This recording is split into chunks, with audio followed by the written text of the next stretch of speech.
Hey everyone, this is Nitro. So, it's time to do another stream of Apex Arena in Langrisser Mobile, and this will probably be my last stream of Apex for quite some time.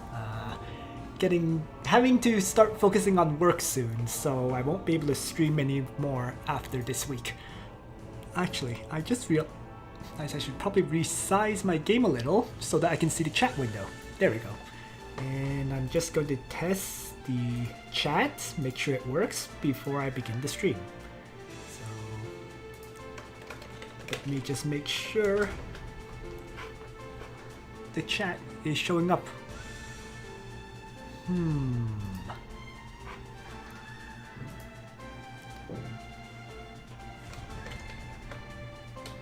Alright, so it's showing up on the side, but it's not showing up in the chat box.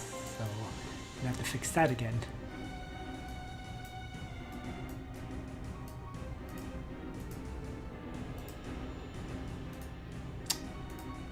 Always having a little issue with the chat. I'm not quite sure why either.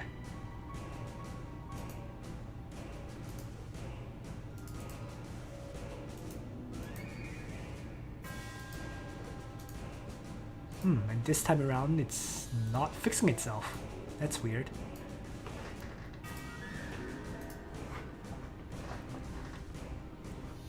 Sorry.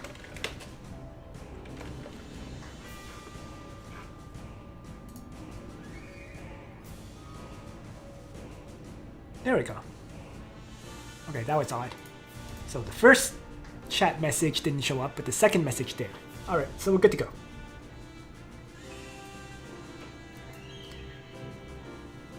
Okay, so I played a whole bunch more matches this week. Probably really should not have played so many matches this weekend, but I was very much relaxing and enjoying my time this weekend instead of focusing on doing other stuff like work. So I am now at 78 battles completed with 46 wins and 32 losses. My win rate has actually been steadily dropping.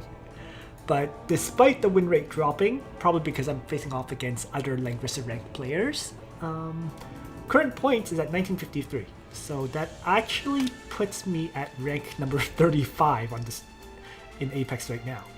I am clearly playing way too much. So, you know, at this point, as I said though, I'm probably going to reduce the amount of games that I play. Okay. Yes, Helena eventually gets a heart bond scene. So, we'll see how it goes. Alright. So now, all the matches I played this weekend, there were a lot of them. Let me just see.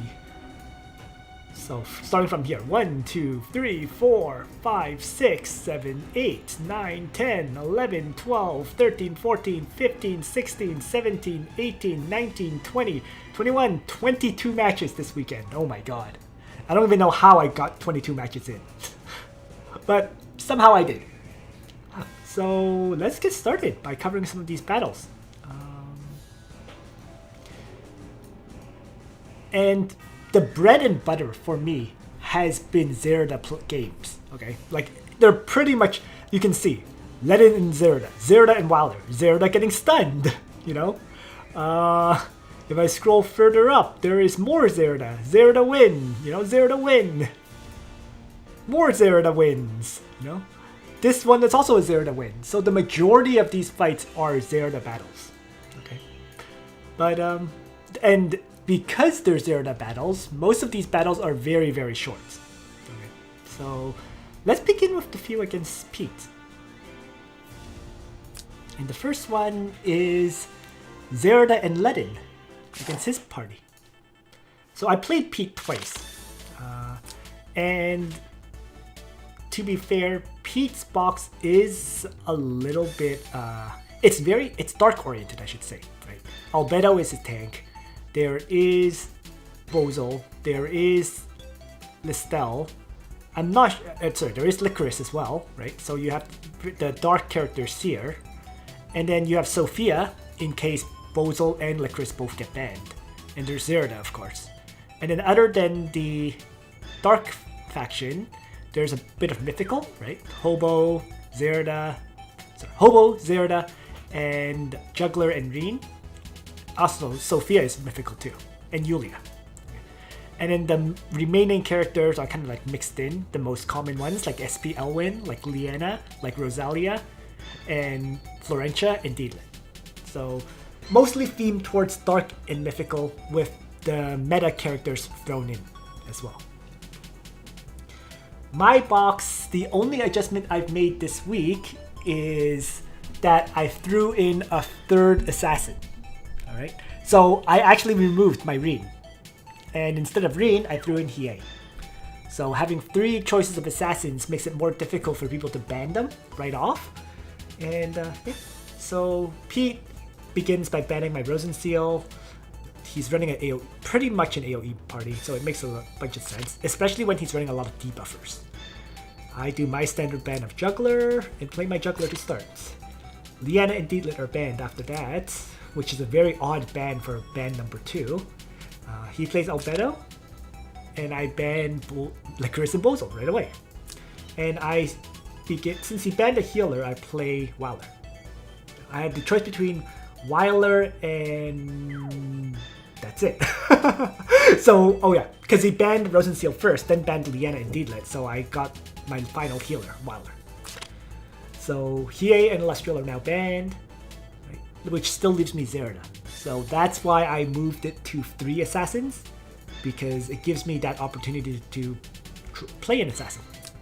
So Pete plays Hobo on his side, mythical buffer, and so I ban Reen and Liana. By doing so, I'm mostly forcing him to pick his healer now, between Florentia and Sophia. And I play my Zerida. So Hobo and Akaya are now banned. Right? Both can buff up Zerida, so those are pretty high priority bans. Actually, Hiei is going to become much less useful once Hilda is released, which is next month. So it's kind of sad. I get my Hiei up to 6 stars at long last, and I only got to use him for like maybe a month or 2, and now he's useless. So go figure. Oh, so there's my Juggler, Zerida, and Wyler picks. On his side, he plays Yulia. Then I quickly ban his remaining healers. Right? He has 2 combat healers, but he doesn't have a regular healer anymore. Now, since he chose to play Yulia, I happily banned the other 2. And I play Ledin now. So, Ares and Yulia ban. He plays Deedlit. I get rid of SP Elwyn and Listel near the end. So now he has 3 kind of combat healers, with Sea of Miracles from Deedlit as well. And of the last 2 between SP Elwyn and Freya, I chose to play SP Elwyn here.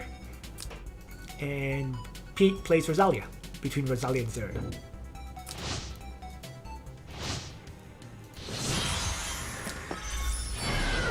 So, I actually decided to have Elwyn run Sword Soul and Frontal Assault instead of bringing his faction buff. Right? And Ledin is bringing his faction buff with Righteous Duel and Light Reflect. Zerida here is actually bringing faction buff, Heart of El Hazard and Bloodbath. And Juggler, of course, has Triton, Sacred Beast Sim, and Beast Shock. So by doing this, Wyler has no faction buff, but he brings High Stakes, Regroup, and Tactical Retreat here. So this way, Zerida will buff Juggler, Ledin will buff Elwyn, Wyler has no faction buff. On his side, I mean, Sage of the Trees will buff Yulia, Albedo has no buff, Rosalia has Chivalry, and Deedlit has her Gospel, Elven Aura, and Sea of Miracles. So her Gospel could kind of keep Albedo buffed. And Albedo is running Stone Colossi with a crazy 18,000 hit points. So clearly this is a Blood Pact Albedo. And the skills is her 3C, Battle Cry, and Shield Bash.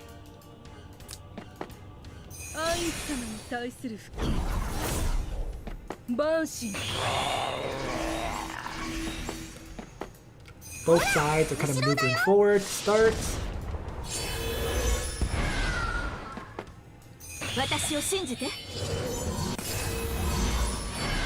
I actually make a little bit of a mistake here. By moving Zerida up like this, I've triggered her ability, Deedlit's ability to charge forward and attack me. Right? You can say it was a mistake, But let's see what happens. So she charges in, Elven Aura strikes my Zerida and doesn't kill her. And the reason why she doesn't kill me is because of cave terrain, right? Actually, well, she is using Elven Aura, so she is considered in forest to attack me. But despite that, Deedlit failed to one-shot this Zerida. So let's take a look once more, right? 1704, ints Deedlit, and she moves in with Elven Aura, and she fails to kill. So I survive with the majority of my hit points. Alright. Even though she has such high intelligence, she actually does not kill Zerida in one shot.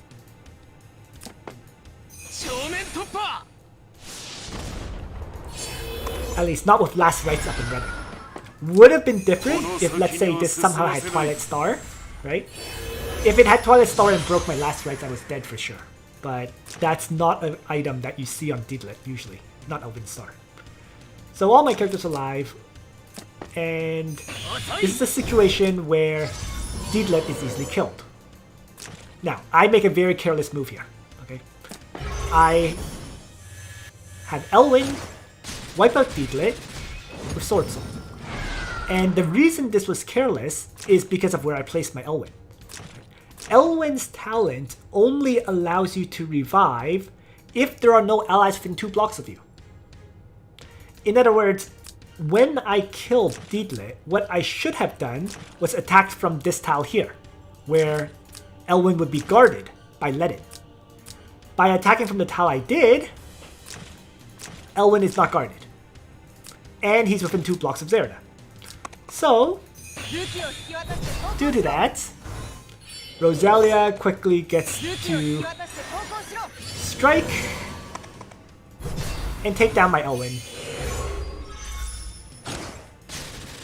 And down he goes, with no chance of revival. So even though it should have been, 1 kill to no kill advantage to me, it ended up being even right now. All right.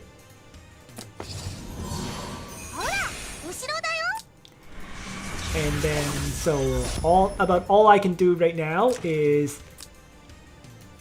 Bloodthirster. Here. And I also decided to trigger high stakes here. So, Pete also moved Yulia. So given that she moved, I decided to Righteous Duel her.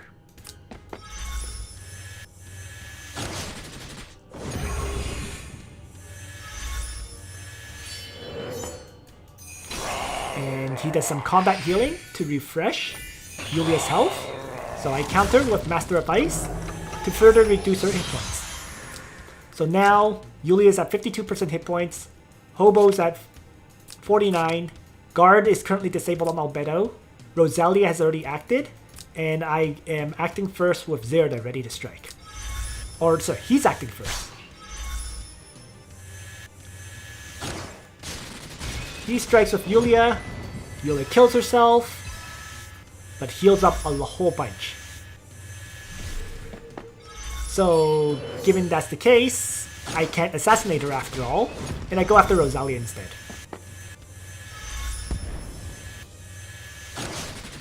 High stakes, though. Because I activated high stakes, it's constantly healing up my characters before combat and keeping me in the fight. Unfortunately, just now, Sage of the Trees managed to remove it with Vidar's Rose. Of all the buffs to lose, it had to be my high stakes buff. Right?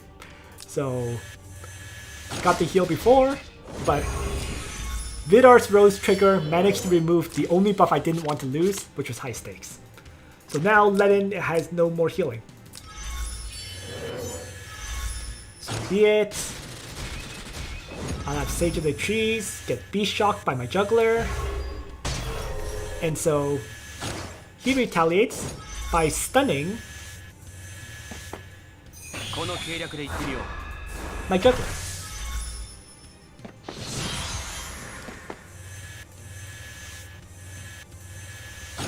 So I pull Ledin back with tactical retreats, and he continues to weaken my juggler and heal up his characters.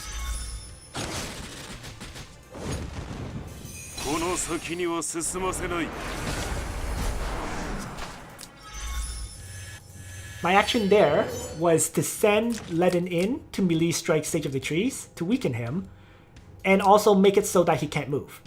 So at least that was the initial goal. By doing this, if Sage of the Trees decides to melee attack, he's going to kill himself, right? Because Ledin will guard against it. So instead of melee attacking, he uses Wave Whisper to knock back my juggler.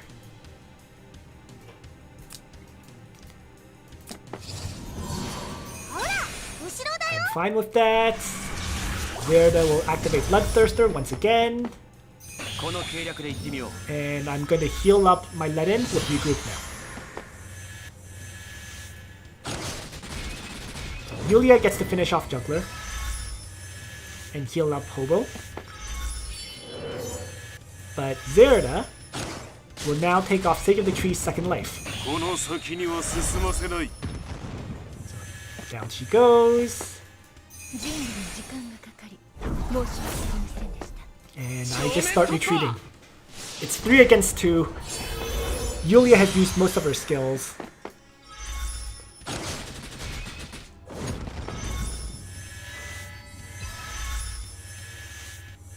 Although it may be so.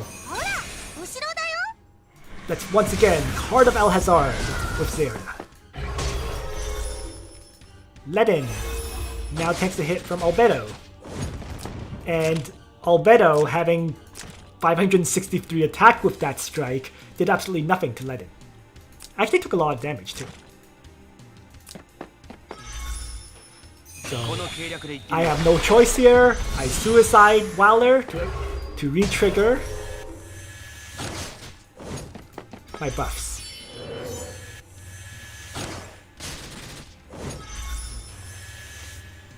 And I try to assassinate Yulia, but fail. So she gets to heal herself yet again.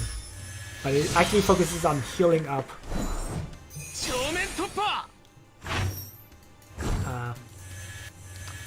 But due to the damage Albedo took, the healing was focused into Albedo. Okay. So now, I quickly Righteous Duel to pull Yulia into melee range of Ledin, where Ledin is also guarding Zerida. So he has no choice but to end turn, allowing Zerida to easily finish off Yulia. And now it's just Albedo, who is trapped in poison against Ledin and Zerida. So by having him trapped in poison, it was game over. Because she's going to lose her first life, revive, and then I can continue to have Ledin Righteous Duel and trap Albedo in that poison. So the Righteous Duel pull was very, very clutch there in pulling Yulia at the very end for the victory. But that was actually a lot of fun. Very, very close match. Had to suicide Wowler at the right time, but that really paid off. And so the next battle is, I guess, I actually had 2 battles against Pete, and the second one I lost. So let's just show that one first.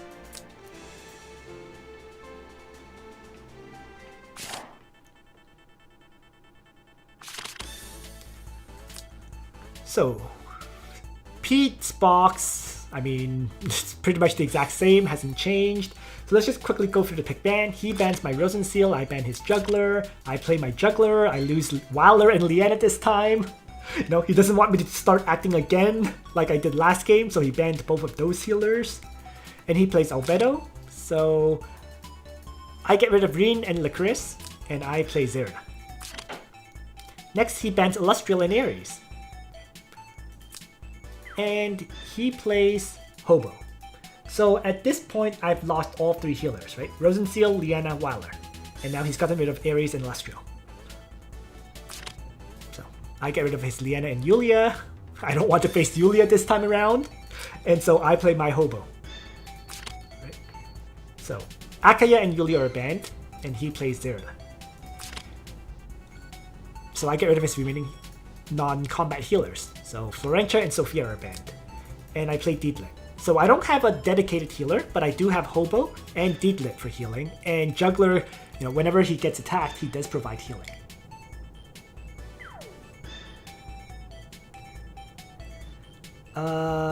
The most, it very much depends on how well enchanted your gear is. I have a seriously ridiculous enchant on my boots. So Hiei, Legend are banned. But in the first place, the boots provides both hit points and defense. So you might be more vulnerable to magic, but you're not that vulnerable to physical strikes. So he also plays Deedlit, so we have actually very comparable boxes right now, with me having Juggler and him having Albedo.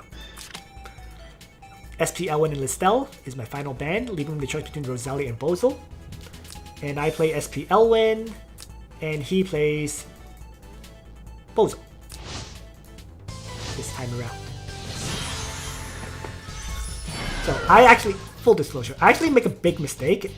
I forgot to change Elwyn to bring his faction buff, so he's not running a faction buff right now. Okay?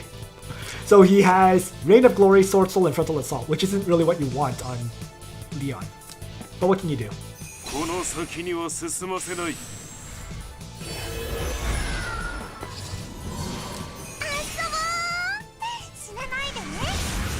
And then I have Zerida move within 2 blocks of Elwyn, which once again will prevent his revival. But if it baits out this Deedlit, I thought it was okay. Right? Especially since I don't have a faction buff on this Elwyn. Annoyingly enough. So that was kind of my hope. If he runs in and attacks Elwyn, so be it.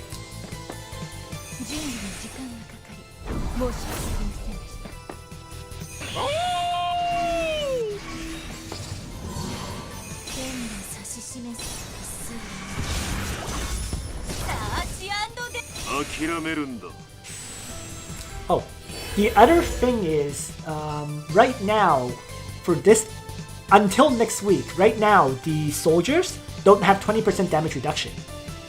So the Redeemers are lacking the 20% damage reduction that they're supposed to provide. So we'll see if that 20% makes a difference too. I think it will. I think it's going to make Ledin much tankier.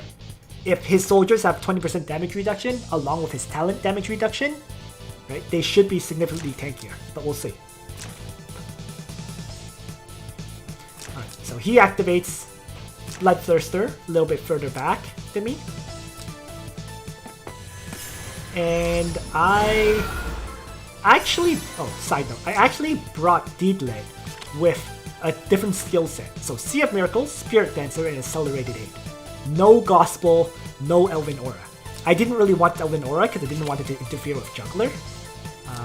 And since I brought Spirit Dancer, that made me bring Accelerated Aid. My thought was Accelerated Aid providing +1 mobility on the turns where Zerida doesn't have Breeze activation could allow her to range further, right? To kill things.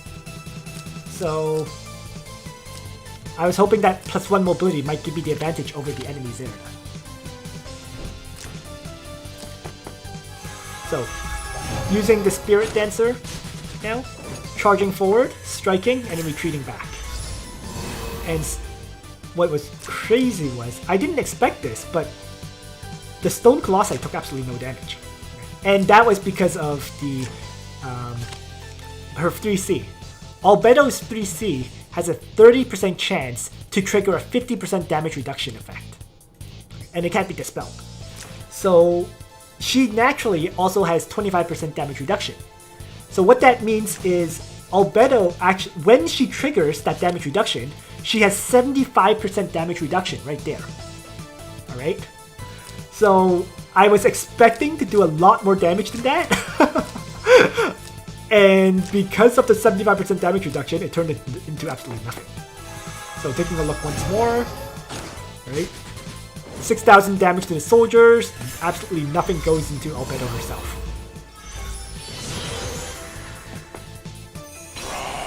And then I make a second mistake here. Okay? when I jumped, I actually thought, yeah, this was my mistake, but I actually thought I got +1 mobility from Accelerated Aid. I didn't. The Accelerated Aid mobility buffs went into Zerida and Elwyn. So my thought was I'd have +1 mobility for Juggler to jump all the way here. But it didn't quite happen. So instead I had to jump 1 tile back, and it just did, I guess, damage to the enemies, but I'm not in a position where they're locked down or anything like that. Pete quickly used Waves Whisper to knock me back, and I actually realized that because of that, he actually gave me an opportunity to assassinate Absoul. Now, this also occurred because of Accelerated Aid.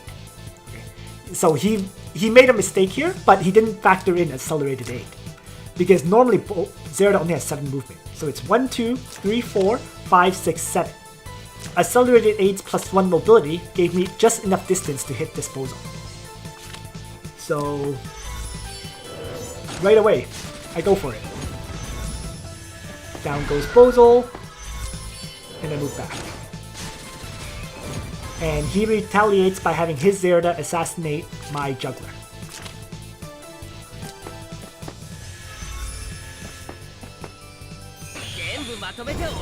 So, this is where I make probably one of the big mistakes. I already knew from the previous battle that Albedo had Sword Soul, right? But I decide to have Elwyn, or sorry, I knew he had Blood Pact, so Sword Soul would not kill him. So I Sword Soul. The main thing was I thought I could dispel a whole bunch of his buffs, but you see that I do barely any damage. The Stone Colossi just absorb it all. I did dispel some buffs, but he is keeping that that effect, the 3C effect. And since Albedo does guard characters within 1 ring, well, Pete just moves Diglett into 1 ring range. And Elven Aura strikes me, but actually, Elwyn doesn't die due to a trigger of Aeolus. So we've seen twice now how badly Diglett's Elven Aura has been performing, as a side note. Realistically speaking, this is where I really should have used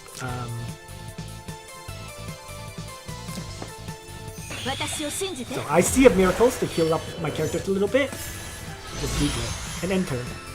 So Hobo comes in and strikes my Zerida, healing up himself. And I just have Zerida retreat back and Heart of Alhazard once again. I think I retreated as much as I needed to get away from his Zerida.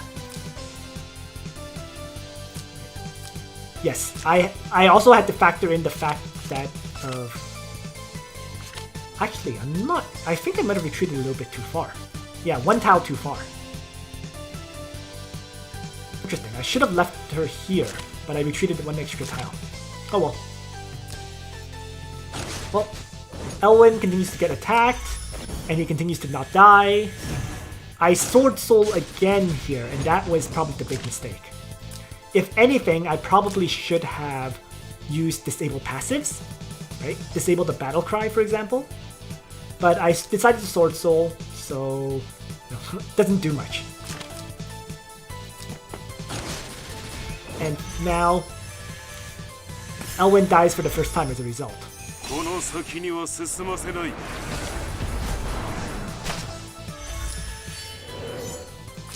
It did allow me to knock his characters back though, so it separated out Sage of the Trees from the others.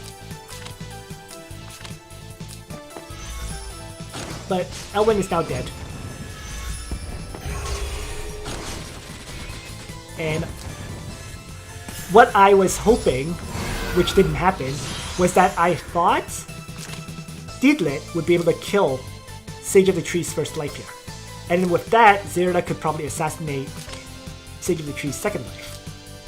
But instead, the full hit point attack from Diglett did not do enough damage because the Crystal Warlocks were too tanky. Sage of the Trees was damaged, but the Crystal Warlocks had a lot of hit points.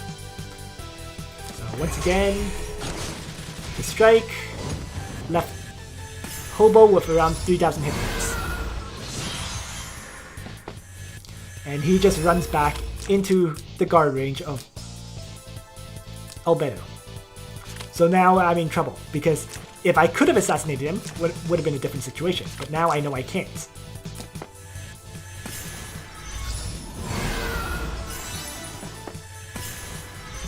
So, triggering Accelerated Aid, right? Adding that one extra mobility.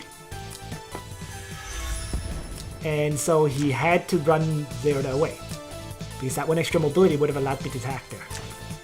So this was probably one of my biggest mistakes, right? If I had placed Zerida one tile closer and I had that opportunity, then I could have attacked this Zerida. But because I didn't place him one tile closer, this Zerida is just out of range. So, big mistake on that part. Or I could have forced this Zerida to the south, regardless. So, what I do here is... Oh, I think what I was factoring in as well might have been 1, 2, 3, 4. Yeah, so what I do here is I maneuver Sage of the Trees forward and faction buff.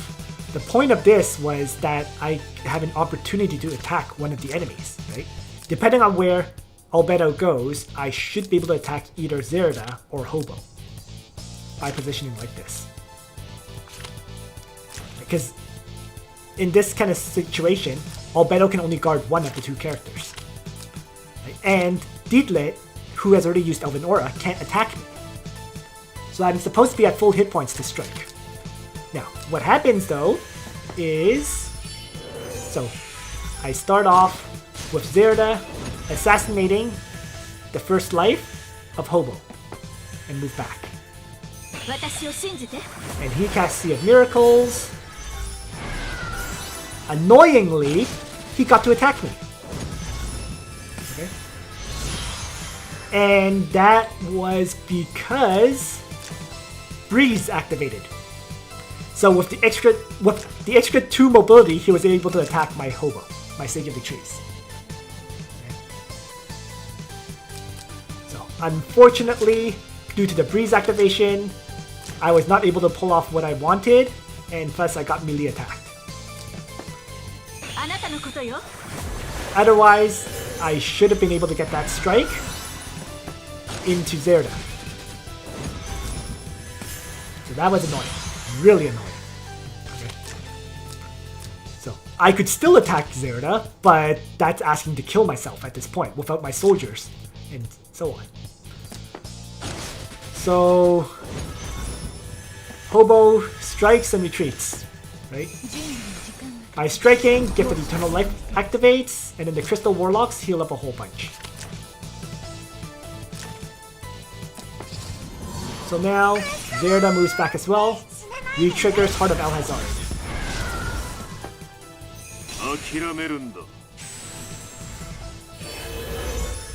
I use Crystal Warlocks on Dietlit because mine is a Mage Dietlit. Yes, I could use Wizards, but in this fight as well, first of all, the Crystal Warlocks self-heal, and second of all, I don't use Dietlit to one-shot. I don't expect her to one-shot any of these targets in general. So I'd rather have the Crystal Warlock self-healing than Wizards. I'm giving up damage for survivability. That's pretty much it. Alright, so once again, Accelerated Aid buff on Zerida. Right? I've been consistently taking advantage of that because I've just not been triggering Breeze. So,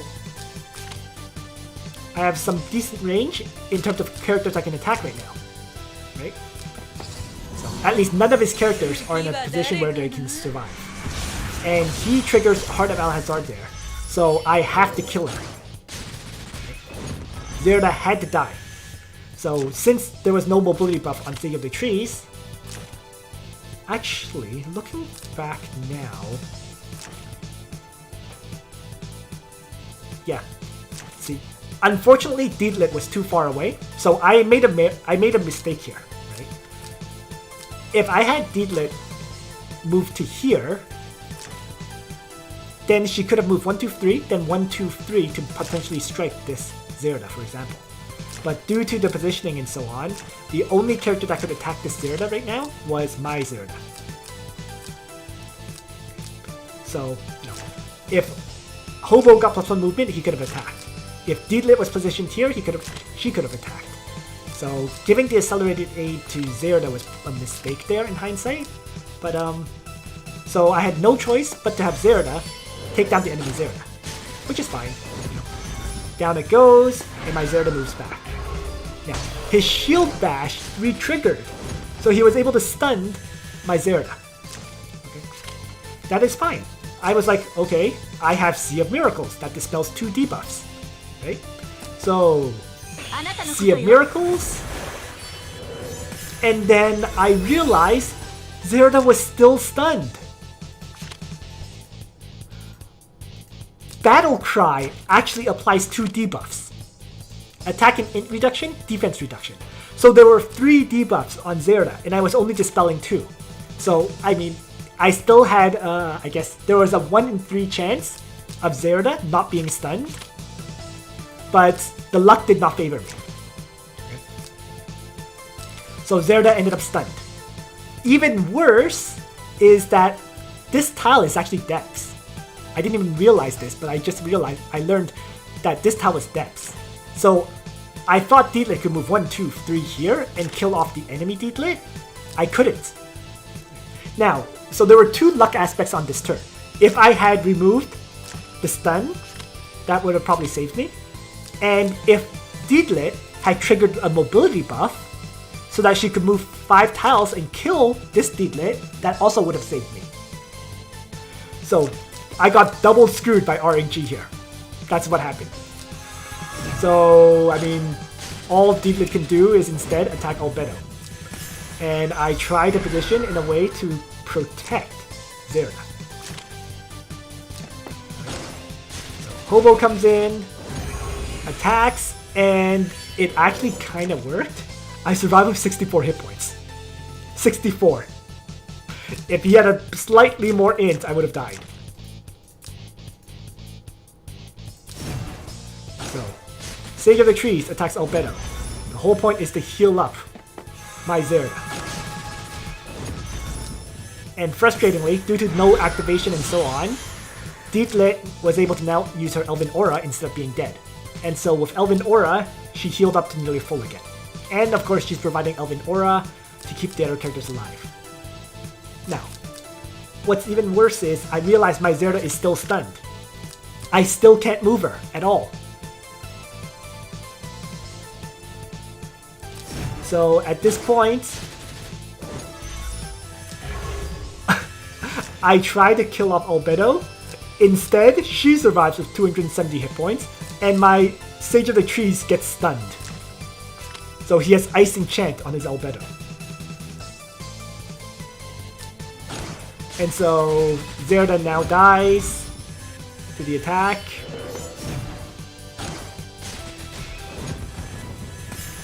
And I am basically screwed. So there was that key turn of, you know, if Deedlit had died, or if I had dispelled the debuff on Zerida, the stun debuff, I would have been fine. But with the combination of both of those factors occurring, I was screwed. So yes, RNG. I mean, to be fair, RNG is an element of Apex. So it just happens. There's not much you can do about it when something like that happens, you know? You play the odds, and if it favors you, you win. Sometimes it doesn't, and then you lose. But they were 2 interesting matches overall, right? There were some misplays here and there on both sides, but overall, both matches were quite interesting.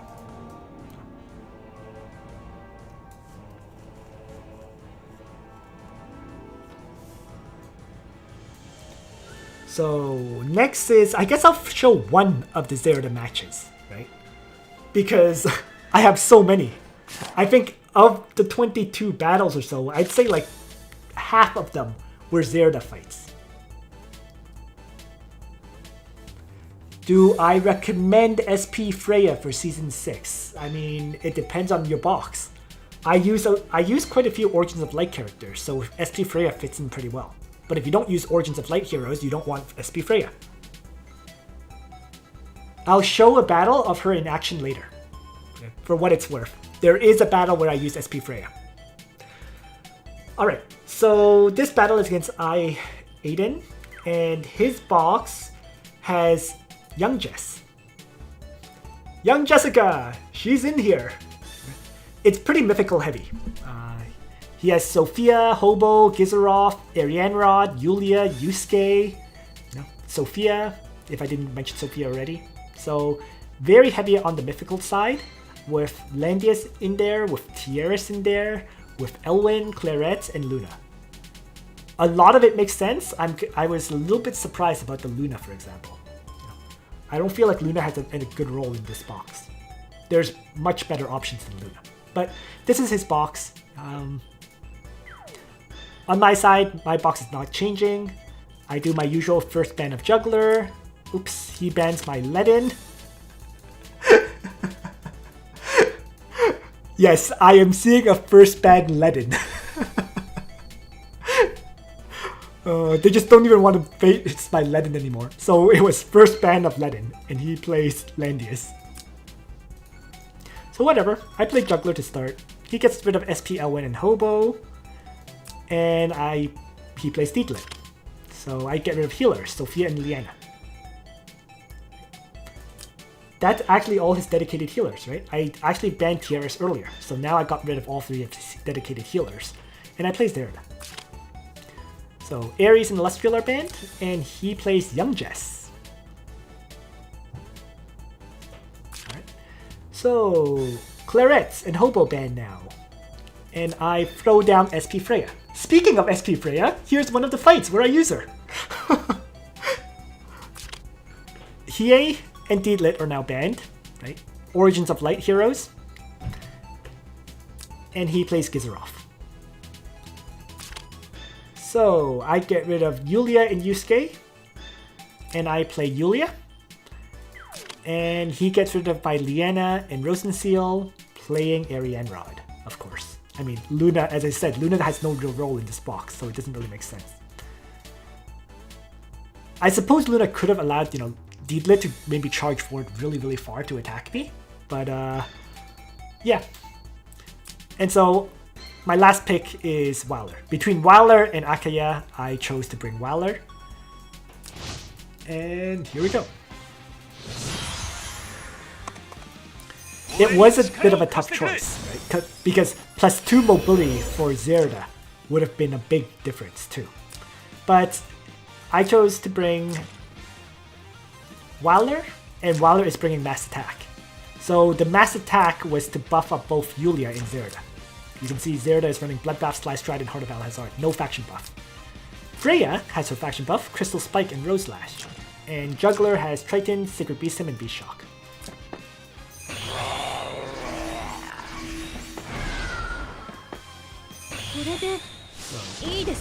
Triton, and then SP Freya moves up, faction buffs. He drops a Construct, and I have Zerida, Heart of Alhazard, right off. Yulia moves up, and now, what's interesting here is Zerida actually has an opportunity to attack Gizaroth. Okay. So if I turn on Danger Zone, right? So I am able to move the 7 tiles to attack this Gizaroth, which means regroup. Go, go, go. So, in she goes. Killing Blow wipes out Gizaroth. Heal up back to full and retreat back. Now, in addition to that, by taking down Gizaroth, I created a construct that has to act. Okay?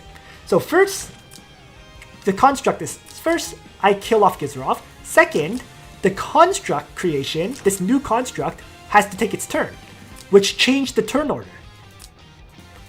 So, instead of Dietlit potentially being able to move in and kill off my Zerida, I have the opportunity to move my Zerida back to safety. So, taking advantage of the fact that a construct is created on Gizaroth's death, I was able to take him down, then change the turn order, And then have my Zerida retreat back and Heart of Alhazard once again. So there is that little part to Gizero. Okay. By taking him down, you can change the turn order. And now he has no faction buff for Arianrod and Young Jessica as well. So, and he has 2 constructs on the field, but whatever. So, I just start wiping up the constructs, and I start with Yulia, taking it out.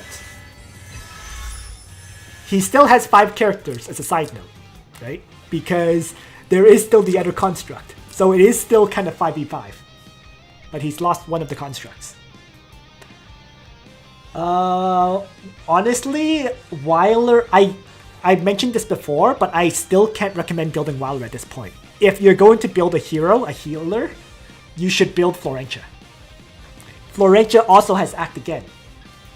So, just my 2 cents. I think Florentia is a better future healer than Wyler is. Alright, so 5v5, but he's lost Construct and Gizeroth. And he has Young Jessica trigger Divine Bestowment in the center of the map. So Young Jessica here has her exclusive, and she's running Mass Heal, Fireball, and Divine Bestowment. Interesting point. So now, I could only mass attack.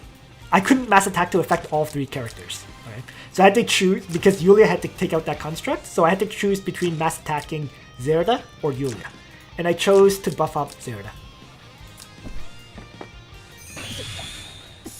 So, meanwhile, let's have Freya move in and Rose Lash. So, Deedlit moves in, and now Elven Aura's move. So, there's a whole bunch of fixed damage from Freya.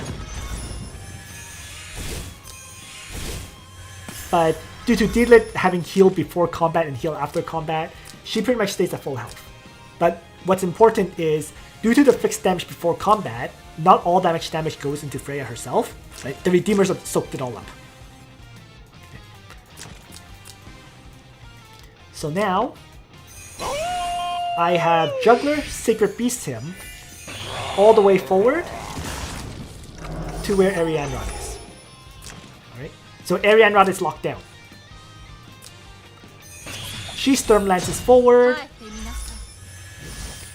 I get to heal up my characters, and she can move 7 tiles supposedly, but due to the mobility debuff, right, all passable terrain is treated as water. She can actually only move 3, so she can't actually attack my Zerida. So that Sacred Beast him was clutch here. And so he is forced to use Total Destruction to push back my Juggler. Because otherwise, Guard was disabled, and Zerida, otherwise Guard would have been disabled. And I could have had, let's say, Yulia strike and kill someone. So he knocked back my Juggler.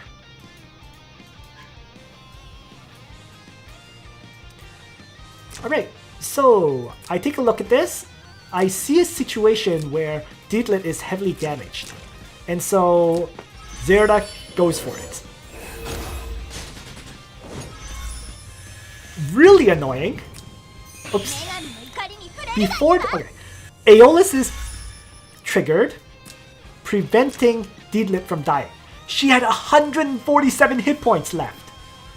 147. So, despite the Aeolus trigger, I got very, very close to killing this Deedlit. Just 147 hit points after the fixed damage from those Hellfire Archers. But due to Deedlit surviving,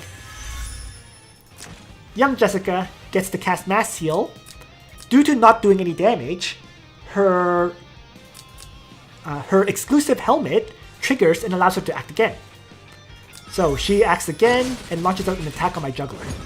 The Fireball attack, it heals up my other characters, but Juggler is now in a very dangerous hit point zone. So I decide to move Juggler just back. And he gets the Sea of Miracles to heal up. and raise Deedlit back to full health. By moving back like that as well,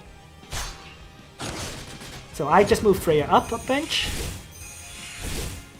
and next is I move Yulia up.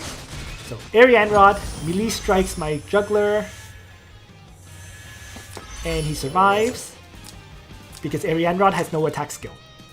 So juggler with that 1025 defense tanks the hit successfully. So juggler is still alive.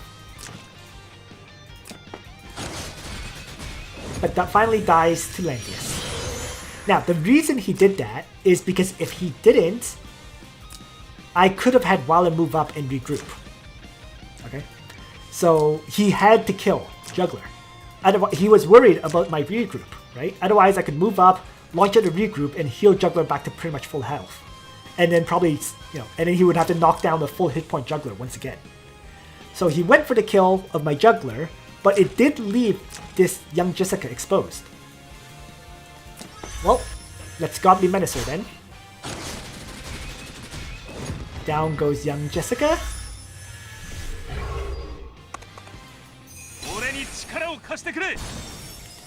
And it's right now kind of 4-on-4. Kinda. So next is to have Zerida, Heart of Alhazard once again. So actually, if you haven't noticed, by the way, Ariane Rod has not used her Grand Cross yet. Okay. Similarly, I have not used my high stakes yet because of that very reason. So he's keeping his Grand Cross for my high stakes. I'm keeping my high stakes, waiting for his Grand Cross to be used up. So he moved up Deedlit, Gospeled up Ariane Rod to buff up her stats, and then ends Deedlit's turn. Okay. So once again, Freya with the fixed damage, smashing the characters before combat, made Ariane Rod mostly useless. Right. So, one thing first, Deedlit was not able to move because of Yulia's Godly Menace. So when he moved Deedlit into this tile to Gospel, he moved into the Godly Menace aura effect, and so Deedlit was really unable to move very far to attack. And so she didn't. And instead, Ariane Rod strikes my Freya, but once again, due to the damage before combat, despite Freya being damaged, the Redeemers were at 41% health, I still don't die. Right? By doing the fixed damage hits before combat, Ariane Rod lost enough soldiers so that I lived. And he continues to refuse to use Grand Cross. This time, he instead used Total Destruction to knock me forward. So, Total Destruction, though, did take off the first life of Freya. So Freya is down to 1 life now. Alright, so I regroup Zerida. His construct tries to strike my Zerida and dies. There were not very many. He could have probably moved here and avoided the fixed damage hit. Okay, but he moved here, and so he took a fixed damage hit from Freya, the Freya talent, which made him a very easy kill. I don't think the construct could have killed Zerida anyways, but it could have been, might have been dangerous, right? Because this construct did not have any stat buffs. Right? There's no 40% increased damage or anything like that. So when he attacked like this, actually let's just play that one more time. So fixed damage, he had like 100 hit points and killed himself very easily. And so Zerida with the regroup wipes out Ariane Rod. He gets to attack my Freya now and take out her life. And I finally get to trigger high stakes at long last. Deedlit tries to kill Waller, but without an attack skill, and with how much hit points these Forest Priests have, Deedlit doesn't kill him. Okay? So Deedlit had no Gospel, Deedlit had no attack skill. Wilder was at low hit points, but the Forest Priests were at full hit points. So when Deedlit attacked, all the damage just went into Forest Priest, and nothing went into Wilder himself. And now, Yulia gets the Holy Justice attack Landius, taking down his first life, knocking him down to basically no health, and healing up Wilder a bunch. And at that point, iAden gives up. Which makes sense, right? I could have Zerida set up for another Bloodthirster strike, or I could just have Zerida kill off Landius at that point. So, Freya is actually quite nasty.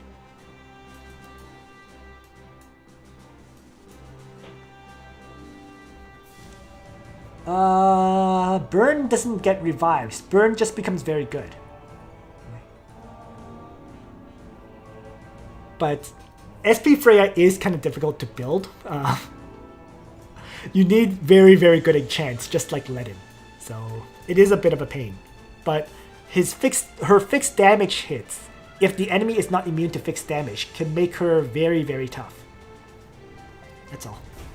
If the enemy is immune to fixed damage, then she probably dies. That's the thing. Actually, I think a few of those fixed damage hits cannot be immunized against. Let me just take a quick look. Right. If the enemy is formed of mixed forces, this damage will ignore immunity. So yeah. So Swordsmith Elwyn will totally ignore this fixed damage. But most people, yeah. But against most enemies, you will get the fixed damage hits on them. Most enemies do run... Yeah, most enemies, A, don't have immunity to fixed damage, and B, if they do have immunity to fixed damage, they are usually running mixed forces.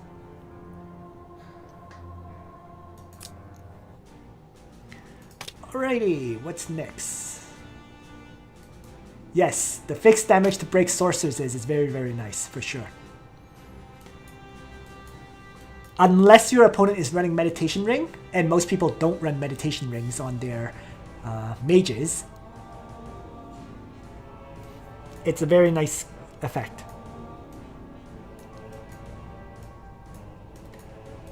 Alright, so those are the first 3 battles. This one should be pretty fast. I just failed the stat check. Right? There is stat checks in this game. I mean, that's why you keep re-rolling enchants, right? And this is a situation where I failed the stat check. We've actually seen me fail a bunch of stat checks, right? Leaving enemies at 147 hit points, so on and so forth. But this is another example of failing a stat check. So given that's the case, I'm probably going to just skip the pick ban.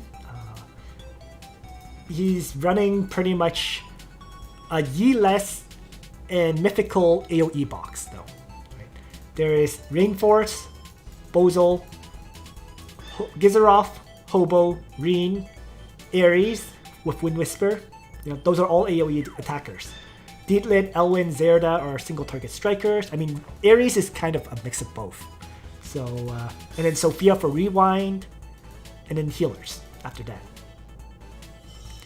So the pick ban, I'm just going to skip this one. But what ends up happening is he ends up with Hobo, Bozol, and Elwyn, with Landius and Deedlit in the mix.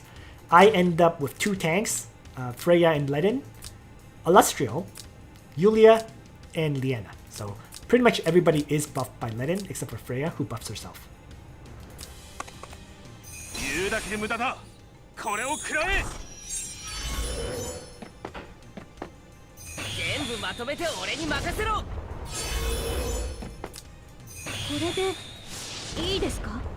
Oh yeah, and actually, Freya also does buff up Alustriel. Side note.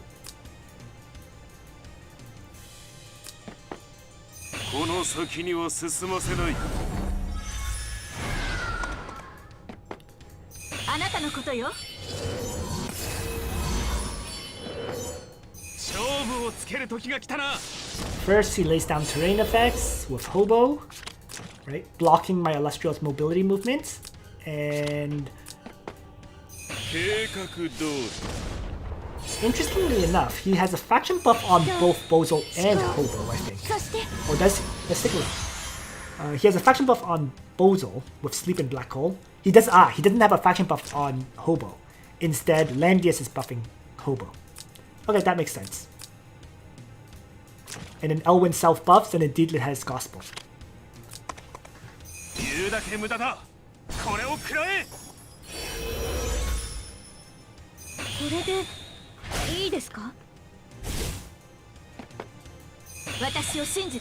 So tossing out that Rose Lash, since I saw Landius was immune to fixed damage, he clearly is a swordsmith, Landius.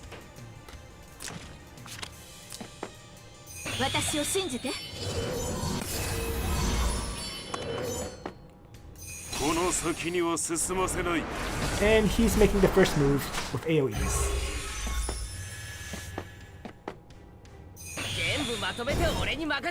Now, this is where I failed the stat check as a side note. Okay.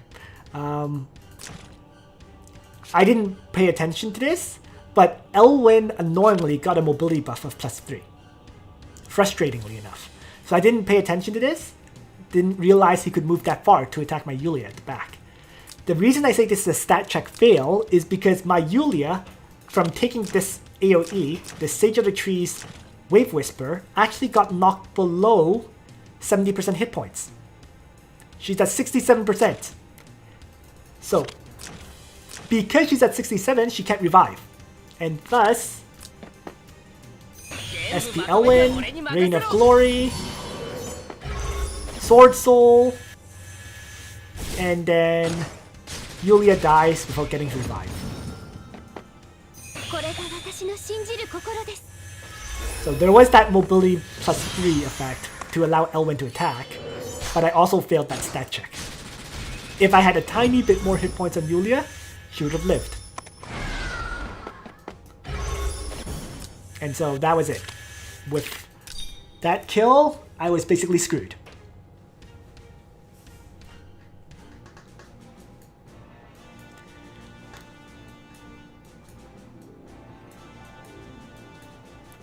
Annoying, but once again, sometimes happens. And actually, to be fair, I think he landed a crit hit there, which was why she got knocked below 70%.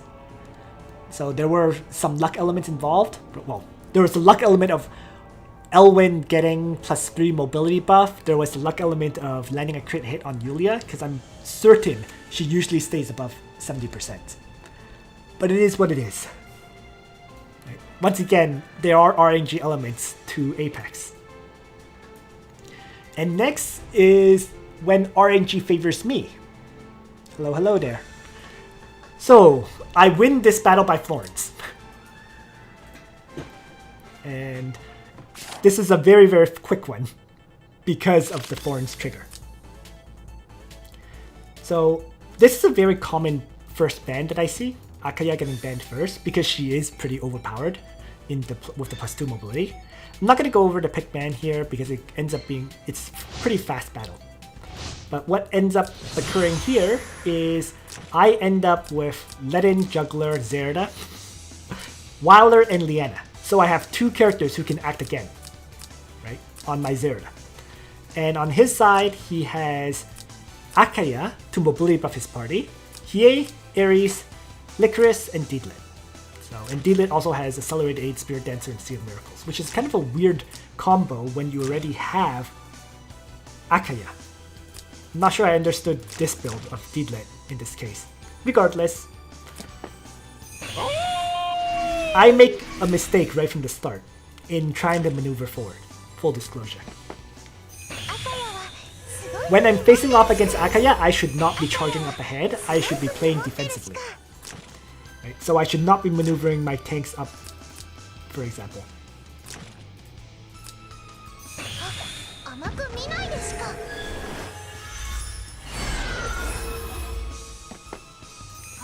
So next is to have Zerida faction buff.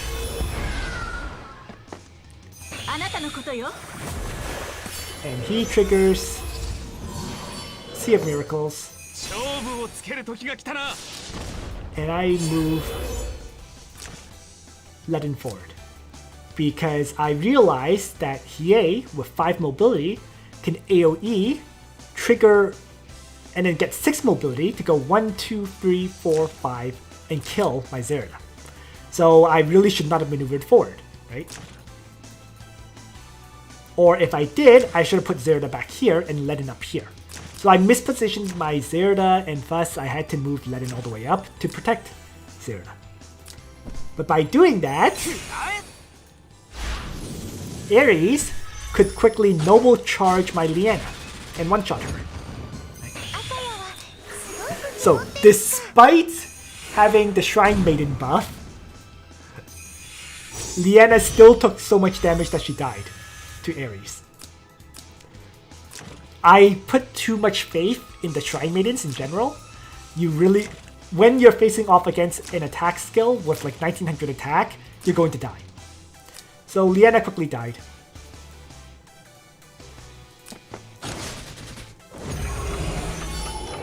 So this is where... So Hiei now, Dragon of Darkness Flames, hacks again, strikes my Ledin, who triggered Thorns, and oh look! Hiei died. What's even worse is Hiei died without killing my Ledin. Right? So with one little Thorns trigger, there down goes Hiei. And this is also because Hiei loses a lot of health when he uses Dragon of Darkness Flame. It also looks like he doesn't have the flower hat on Hiei. Let's take a look once more. Because if he had the flower hat, he should heal up a bunch. And he didn't heal. Yeah. So there was no flower hat, which led to Hiei killing himself on Ledin. With that Thorns trigger. But Hiei did apply a debuff on Ledin, and thus, with the debuff, Dark Despair takes down Ledin and there's no revival. So it's actually now 3 against 3. Okay. Ares killed Liana, I kill Ares. Ledin, Thorns killed Hiei, and so we actually end up with a 3v3 scenario. Despite everything.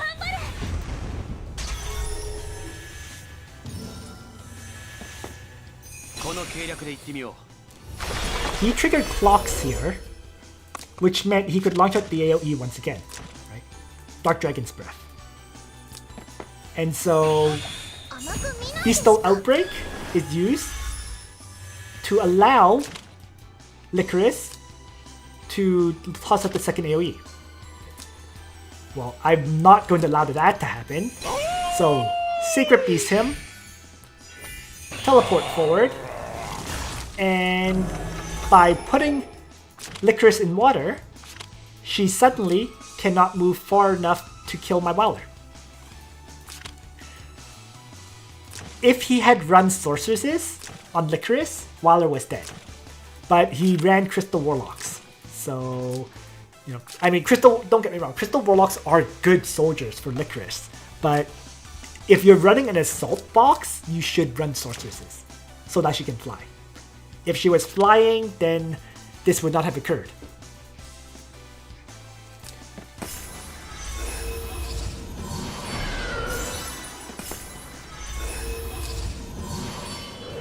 So, in any case, so all he can do is Dark Dragon's Breath and hit Juggler himself, and that was it. And heal up Licorice quite a bit.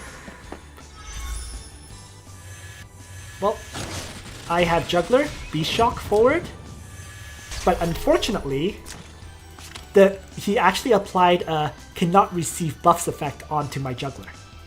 So instead of being able to lock down both of these so that they can't move, I didn't receive the buff from it.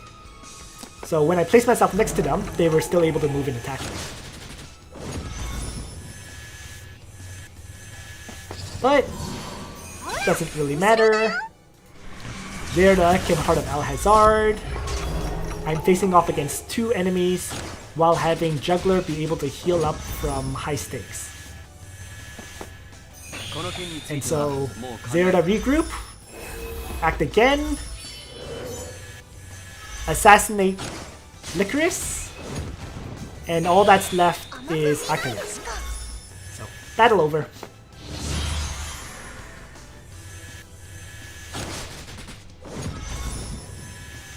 Appletini doesn't really want to give up, so he keeps attacking.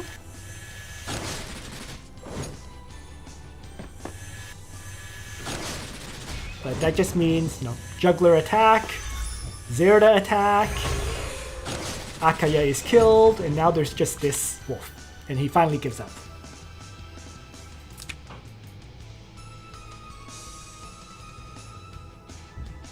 But yeah, I mean, the only reason I really won that was because of two factors. One, him not having the Flower Boon Bonnet on Hiei, and two, Thorns triggering. So that was an example where luck favored me instead of the other way. Yeah, I'm actually really surprised. I mean, I thought everyone runs this hat on Hiei, right? Because you'll heal up at least 20% of your health. So he didn't. He suffered for it.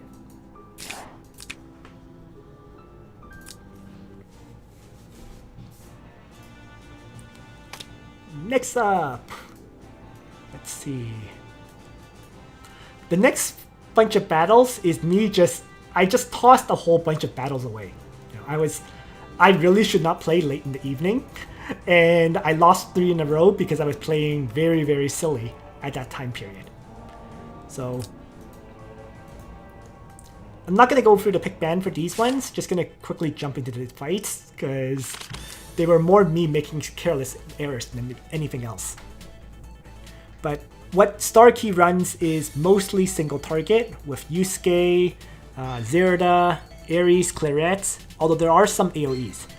Interestingly enough, it's not I feel like his box actually is not properly themed, right? Because there's like half of the characters are AoEs and half of the characters are single target strikes.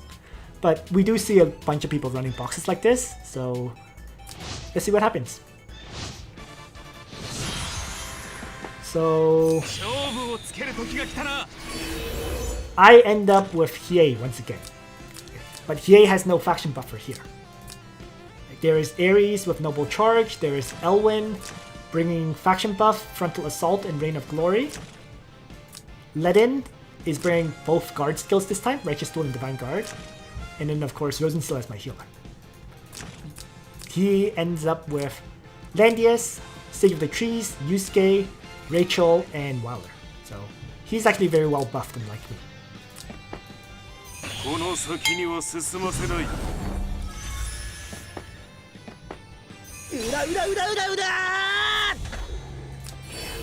Interestingly enough, he chose to have Hobo bring double AoEs, and instead Yusuke is bringing his own faction buff.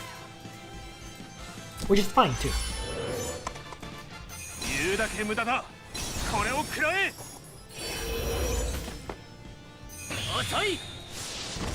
First, Elwyn moves up.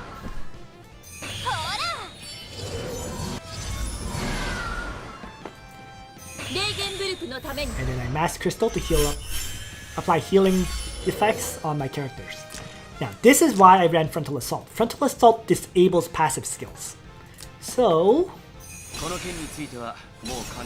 what that means is, by moving up, using Reign of Glory, and then using Frontal Assault,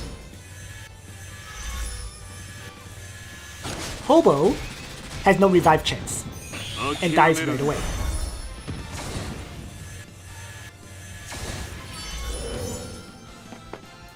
So, 5v4. And then this is where I make a stupid mistake.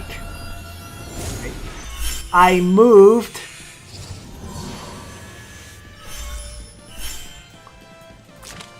Rosenstiel within 2 blocks of Elwyn. So he gets it. Surprisingly, though, he did not attack with Rachel, with the Dark Reaper. So my Elwyn actually managed to survive.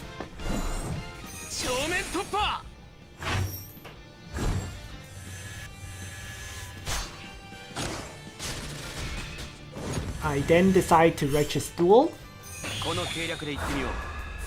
which was wasted because he gets Tactical Retreat.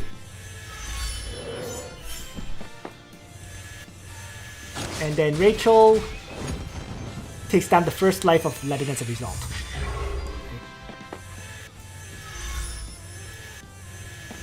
So, making mistakes. Alright, so Hiei, Dragon of Darkness Flame, single target strike in melee range, down goes Rachel. Which is the second mistake. I wasted my Rage of Darkness Flame there. Should not have done that. I should have saved it for Yusuke.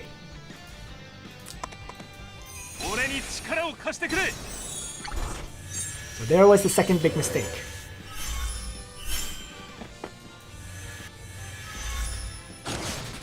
Yusuke takes down Leden's, right? And I don't have Rage of Darkness Flame now to strike Yusuke.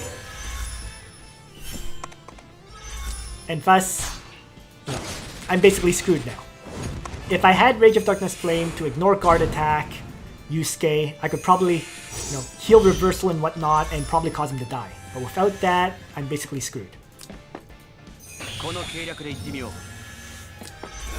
So, careless mistake with the action order caused me to lose this fight.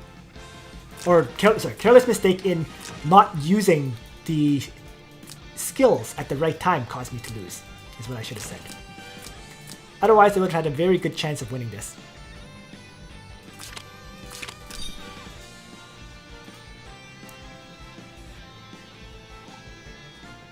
Need to use the skills at the right time. Can't afford to waste them.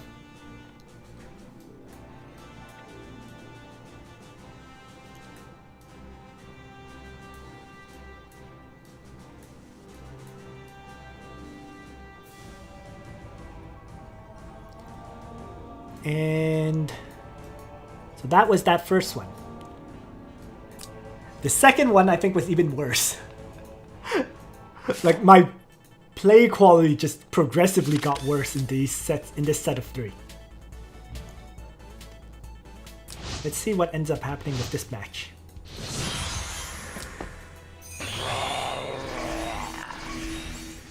So he's running an AoE team. Actually, he's running a mixed team. I'm not even sure what to make of this. There's Yulia, there's Gizarov, well, and then there's Ariane Rod for AoEs and so on, and Rewind from Sophia. So it's a pretty good combo, actually. Let's see what happens.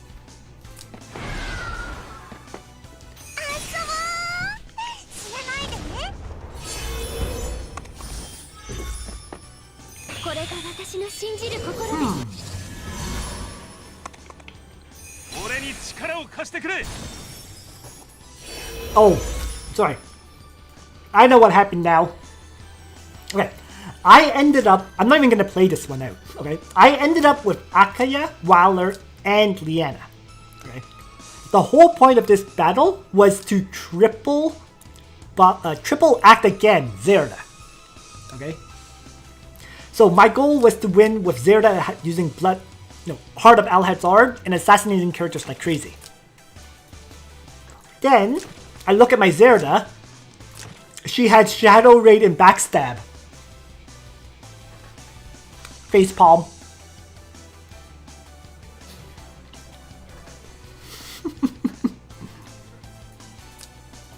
The reason she had this skill set was because it was Saturday. I did joint battles, right? So because I did joint battles, yeah, she ended up having the wrong skill set. You don't use Heart of Al-Hazard in joint battles. So suddenly, I had Waller built with Strength Fit. The whole point was to endlessly buff him and have him assassinate things. And I couldn't even do that because of what I ended up running on Zerida. Yeah, rip plan. So this battle ended up a complete mess. I couldn't kill anything and yeah, let's just skip it. So that was the second one. Total mess.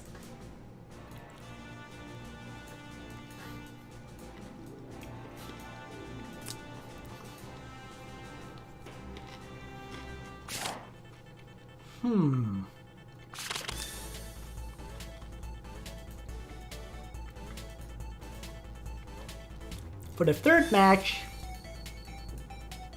I mean, this is mostly a meta box. Once again, a lot of mythical and dark heroes. You know, Yusuke mixed in, Rin mixed in, Landius with Rachel.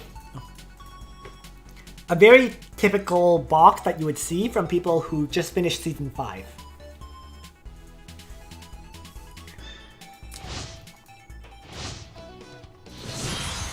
So what happens here is he ends up with Akaya, Absoul, Rachel, and Diglett. I end up with Juggler with Hobo, Zerida, Alustriel, and Elwyn. So I have 2 characters who can assassinate. Elwyn with Frontal Assault. I don't really believe in Sword Soul, although in this fight Sword Soul would have been key. He doesn't have a Blood Pact. But anyways, yeah.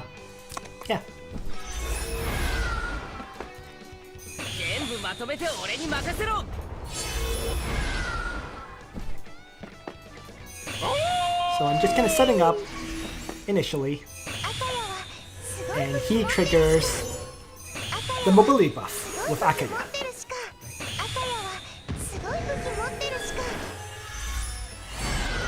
There they go.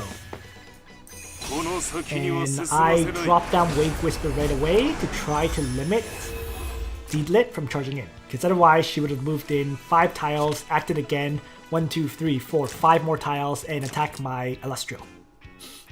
So that was my mistake. I mispositioned Alustriel right on turn 1. Okay. I placed her in a position where Diglett could have moved 5, then 5 more to attack. So I had to waste my Wave Whisper. But despite that, because that acts first, he gets to move Diglett in. So she can move, charge forward further, and then gospel herself. And I had no way to kill her. So basically, my misplacement of Alustriel meant that Alustriel dies. Like that. Although he had to suicide Diglett to do it. So I shouldn't have lost Alustriel like that. So Zerida strike and finish with the Hellfire Archers.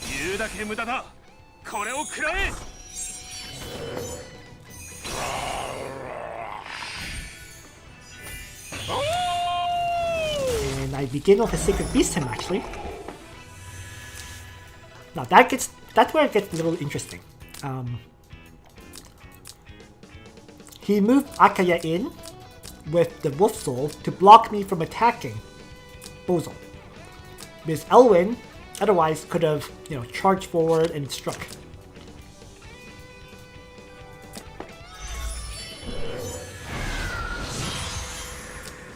But despite that, I could still have Elwyn strike anyways. Move 5 here, then 1, 2, 3, 4, and kill. So Rain of Glory,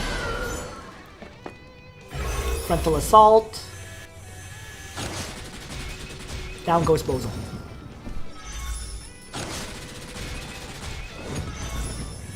Elwyn loses his first life, and I have Juggler take down Akaya.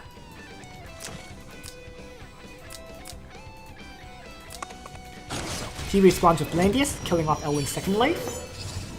And then I move Zerida up and Bloodthirster her. Right? So she is, from what I saw, she is out of range of Rachel. Okay?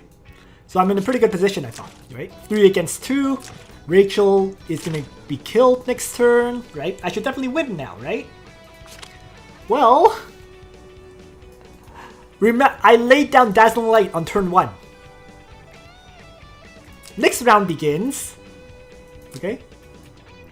And actually, let me just. Okay. So he ends the wolf turn. I end the turn. New turn. The Dazzling Light tiles disappear. Rachel gets to attack at 3 range and kill off my Zerida. Because before, the Dazzling Light Tiles were blocking Rachel's movement, so she could only get here. So she couldn't target me.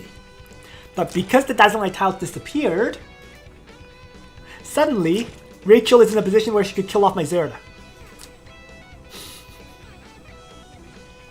So suddenly, I'm in a basically unwinnable position now.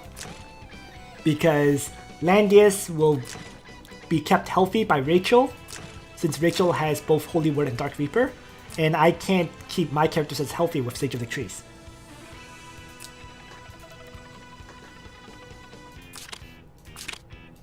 So, one careless little mistake, and the battle's done.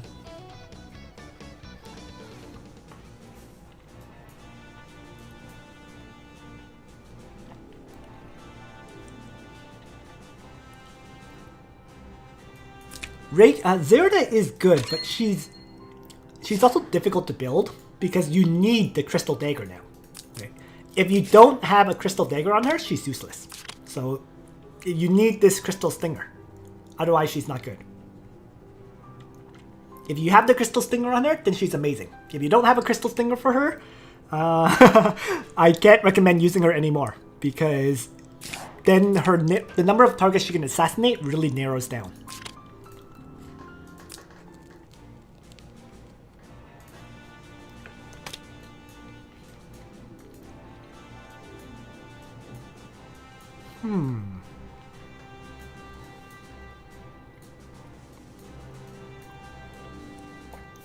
Alright, now let's show something entirely different.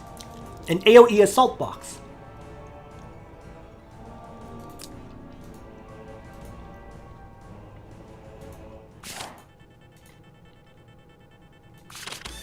So, Bless You is running a okay. I've talked about AoE assault boxes in the most recent video with examples, right? And most AoE assault boxes are mythical and dark.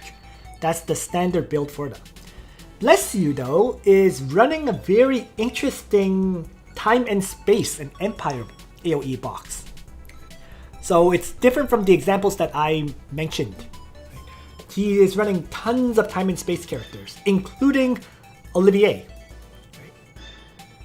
And then, Olivier, Joshua, Reen, Arianrod, Rene, Leonhard. And then rounding it out, of course, Estelle. Right? And then rounding it out, he has a few mobility buffers and AoEers, like Angelina. Right? Angelina can pull characters forward. Clotaire. Luna has Wind God Realm. And Leon is here as well. I guess for an Empire buff, maybe. Because the Empire buff would affect Olivier, Leonhard, Ares, and Clotaire. So, pretty interesting.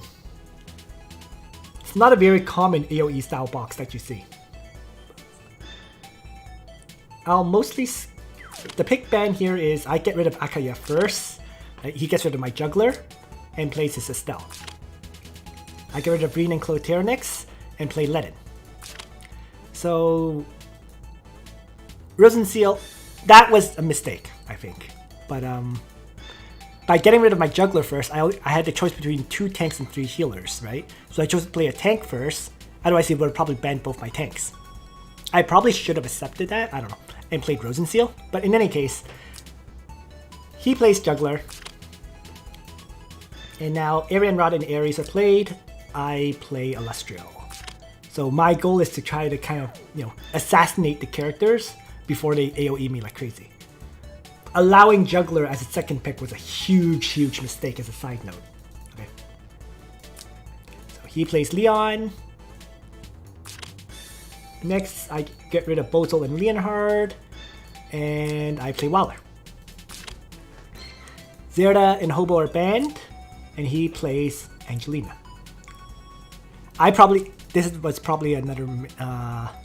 next, he plays Joshua... I get rid of Joshua and Rene, leaving him the choice between Olivier and Luna.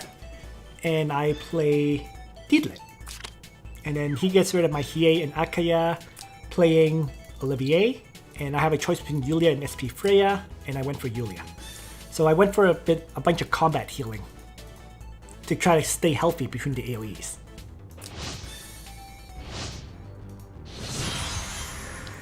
So my basic battle plan was Alustriel assassinates, and my other characters are keeping me healthy. Or that's the hope anyways. Initially, I just try to kind of hang back. Interestingly enough, okay, so this is where, so he alternates Juggler forward. Right? So now Juggler can move really, really far ahead. And the interesting part here as well is Leon, with the Mechanical Knights, give him 2 chances to mitigate mobility reduction effects, meaning he can move through this forest tile for no movement and move through this wall tile for no movement. So that's why we see that this Leon, it has 6 movement, but it's actually moving 8 tiles. So moving through 1, 2, 3 movement, 4, 3 movement, and then all the way up to here. So it was kind of interesting to see that the Mechanical Knight Leon can move this far. And of course, Olivier has Aim, Heartless Requiem, and Roaring Bomb to launch out AoEs. And then Angelina has Breath of Tides, followed by Dragon's Breath. So a lot of AoE attacks.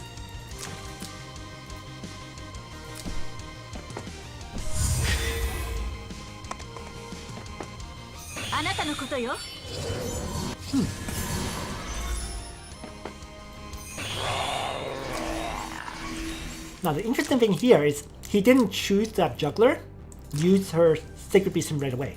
Instead he just moved up and Tritoned.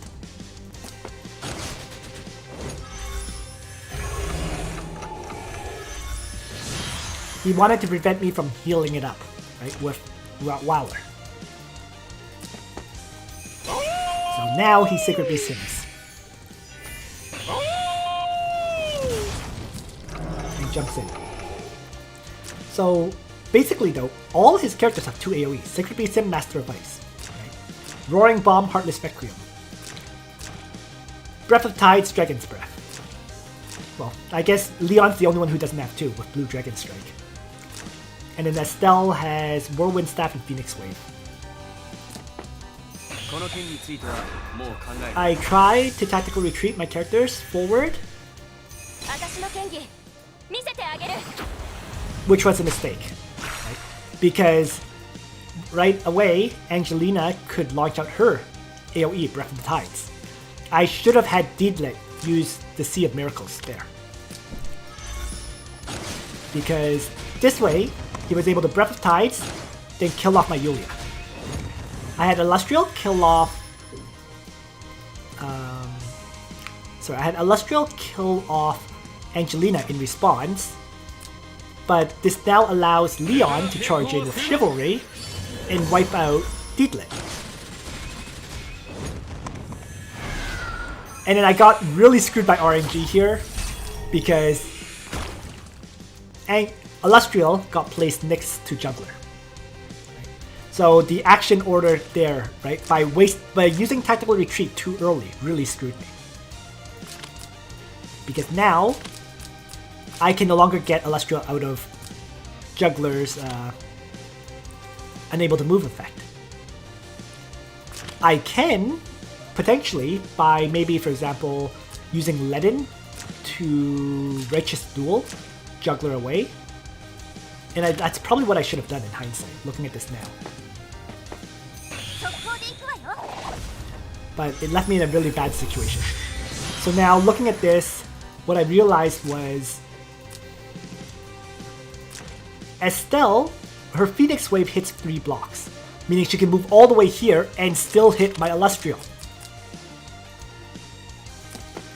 So I try activating high stakes now.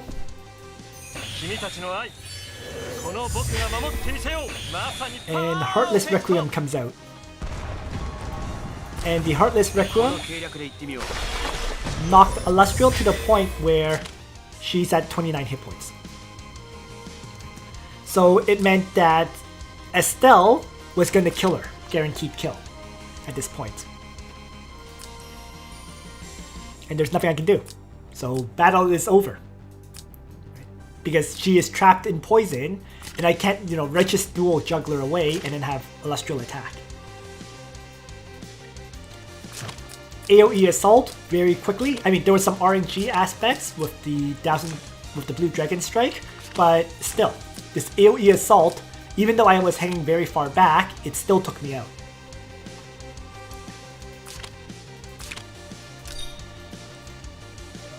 In 2 turns, AoE Assault wiped up my whole party.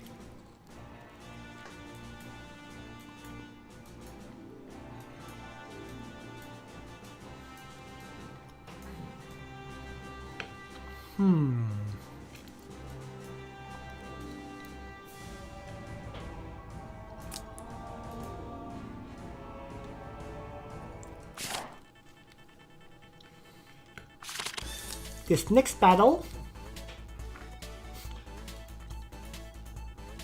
I'm seeing Clotaire appear in a lot more boxes now, as a side note. Clotaire is really, really nasty with his 7 mobility and then 3 range. Or sorry, 5 range.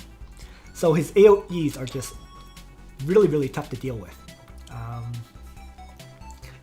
And this is clearly another AoE-oriented box with a few single-target strikers. Clotaire, Bozol, Hobo, Listel, Arianrod, Dream, those are all the AoEs.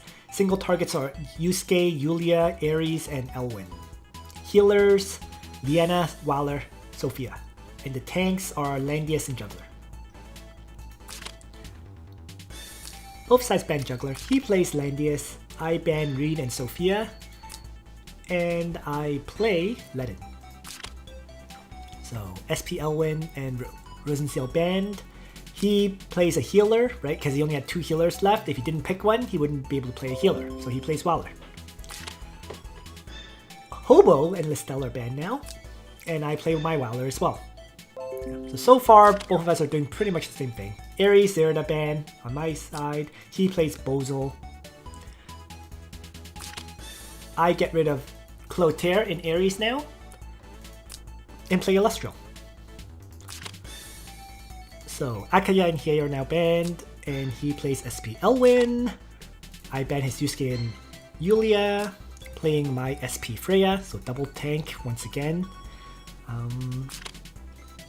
Liana and Hobo ban, and I have the choice between Deedlit and Yulia, while he has the choice between Arianrod and Liana, and he chose to play Arianrod.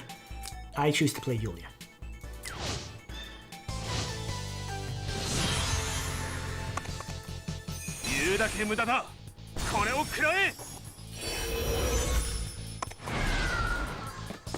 The initial maneuvering, as always.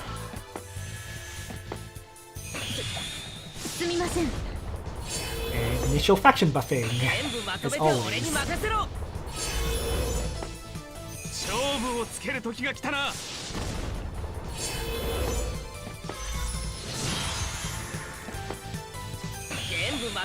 His SP Elwyn comes running in and Sword Souls my Yulia. Yulia dies, revives, but is locked down for basically 2 turns.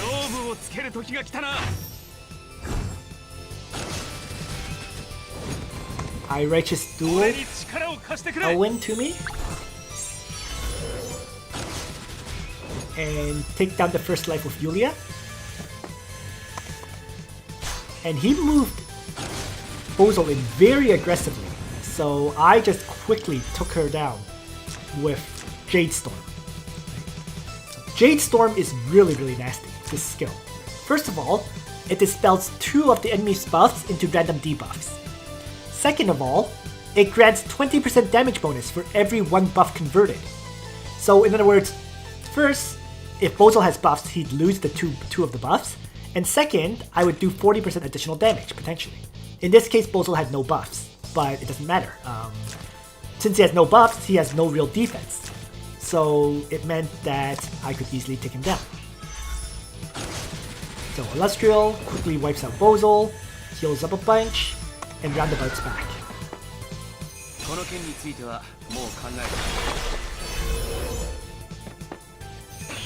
And then I have Freya Rose Lash to finish off Elwyn. And he just jumps in with Arianrod. So he has triggered high stakes with Waller, and now Arianrod is in the middle of my party. But right just like this, it is 5v3. So Alustriel quickly took down Absoul without any issue. Ariane Rod, Grand Cross will kill off my Yulia. I couldn't heal her anyways, right? Time to high stakes.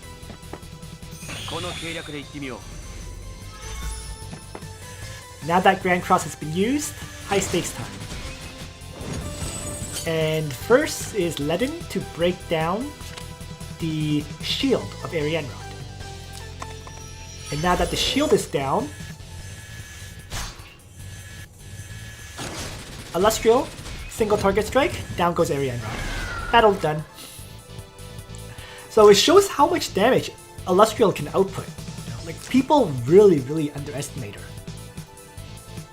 She's arguably just as good of an assassin as Dietlet, or sorry, as Zerida, if not better. Because Zerida has a lot of setup time, right? She has the Bloodthirster to attack and so on. Whereas Alustriel, I just went, you know, turn 1, kill Absoul. Turn 2, kill Ariane Rod. Just like that. No setup time, just quickly killing off targets.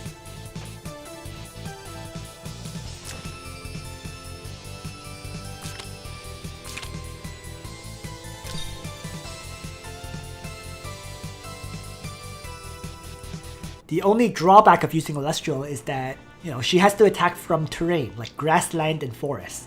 So if there is no terrain for you to take advantage of, she's not that great right now. But as long as there is terrain, she's amazing.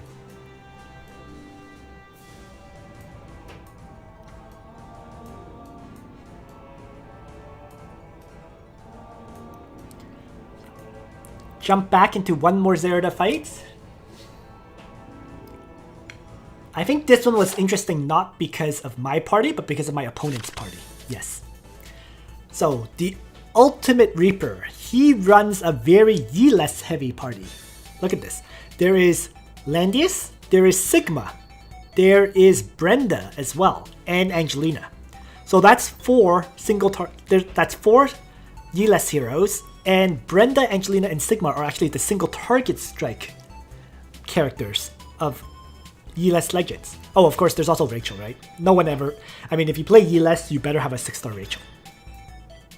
So it's quite interesting to see. Like, you don't ordinarily see these kind of characters in an Apex box.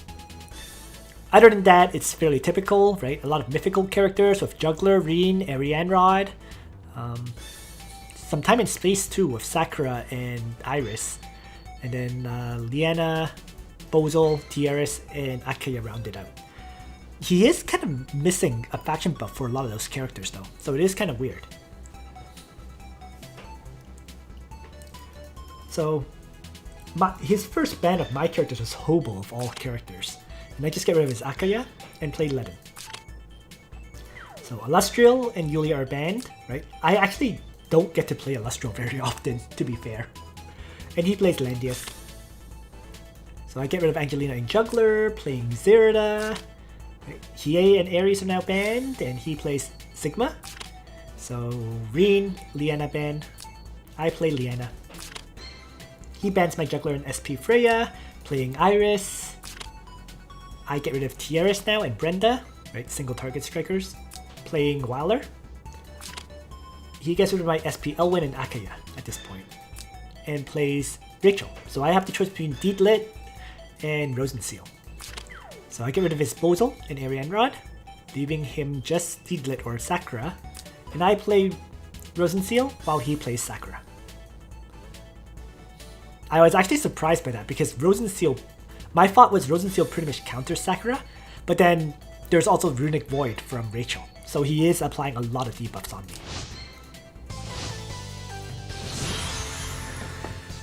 So I start by moving Ledin up, and he starts by teleporting Sigma forward. Okay, I was like, whoa, okay. I guess he wants to take down one of my characters. So I have to protect Zerida. Right? Zerida's my damage dealer, so I move her up. And so he has Sigma. activates Ranger's Heart, right? Giving him 4 range, and then with I think Strong Wind Snipe and so on, he gets +2 range. So he has 6 range to strike my Liana. And once again, Liana dies in one shot. You know, last time it was to Ares, this time it's to Sigma. Quite sad. Once again, Ranger's Heart. He was lucky enough to trigger the extra attack increase on Sigma, so that he got the +20% attack. Right? And then with the +20% damage dealt as well, he was able to just one-shot my Liana. With 1803 attack. And then move back 2 tiles. So I begin by strengthening Zerida.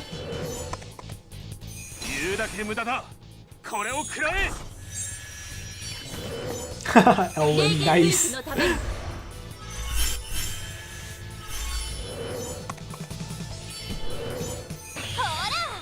And interesting. So his Rachel, as a side note, is running Gospel with Runic Void and Meditation. I do question the Meditation a bit, but no, so be it. And the Gospel is to buff up Sakura. So everyone except for Iris is buffed up in his party.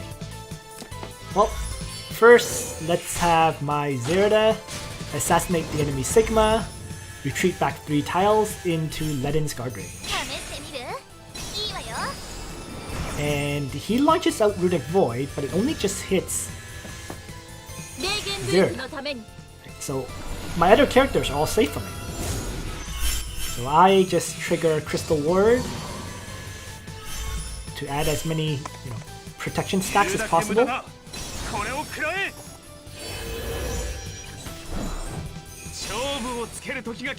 And then I Righteous Duel the enemy tank to me.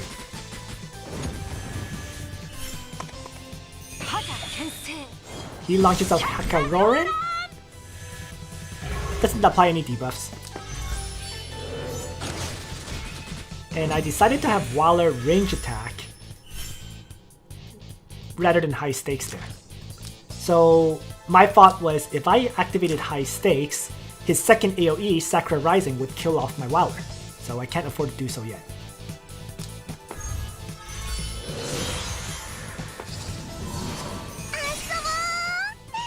In the meantime, Zerida re-triggers Bloodthirster.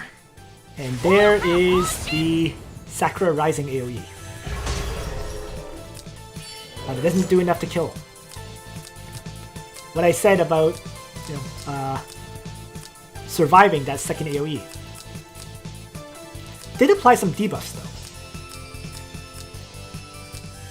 So first, let's end Rosenseal's turn to remove a bunch of to heal up my characters a bit. I think it removed 1 debuff, but Leden still has 2. Runic Void actually triggered Clocks earlier. I didn't even realize that. But with the Clocks trigger, he was able to debuff me further. So Leden now has a bunch more debuffs. But I was able to regroup Zerida.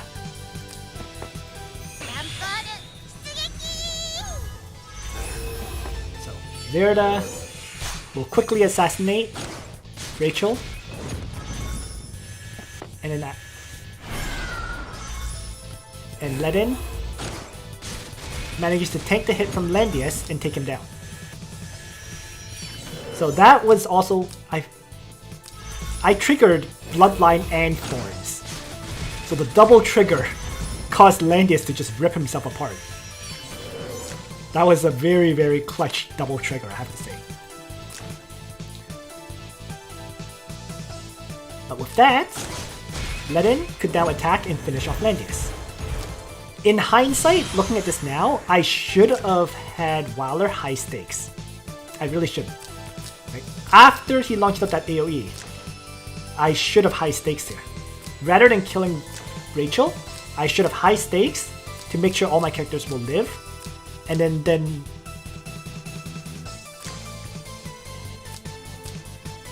well, regardless, that was not what I ended up doing, but since I got lucky with those triggers, Ledin survived. And in fact gets to kill off Landius. So now Ledin is dead. Funny thing is, he triggered it both once again. He triggered Bloodline, Magic Armor, and Thorns once more against Sakura. But because he had such low hit points, he couldn't survive there. But if I had activated high stakes, it would have been different. Anyways. So, made a mistake there for sure, with the wrong skill action.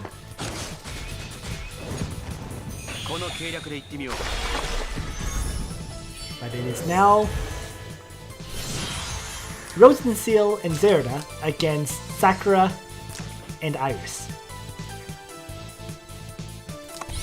So, Sakura begins by attacking my Rosenseal, and Demon Slayer actually removed my high stakes buff. Right? So now Rosenseal no longer heals between combat. Despite that, Zerida gets to assassinate Sakura, turning it into a 2v1.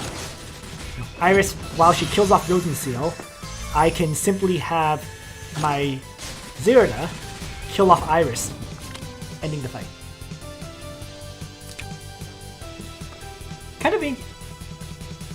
It was kind of interesting though, you know, I really did underestimate Sigma. Right? That 6 range Sigma, taking out my Liana on turn 1. Oops.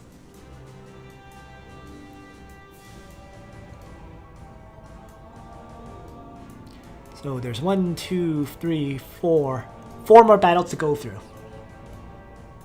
And these will be the final 4 battles for quite some time, because I'm not going to do much Apex after this. So first is using Freya and Hiei. So I've shown Alustriel, I've shown Zerida, now I'm going to show Hiei, because I don't use Hiei that often.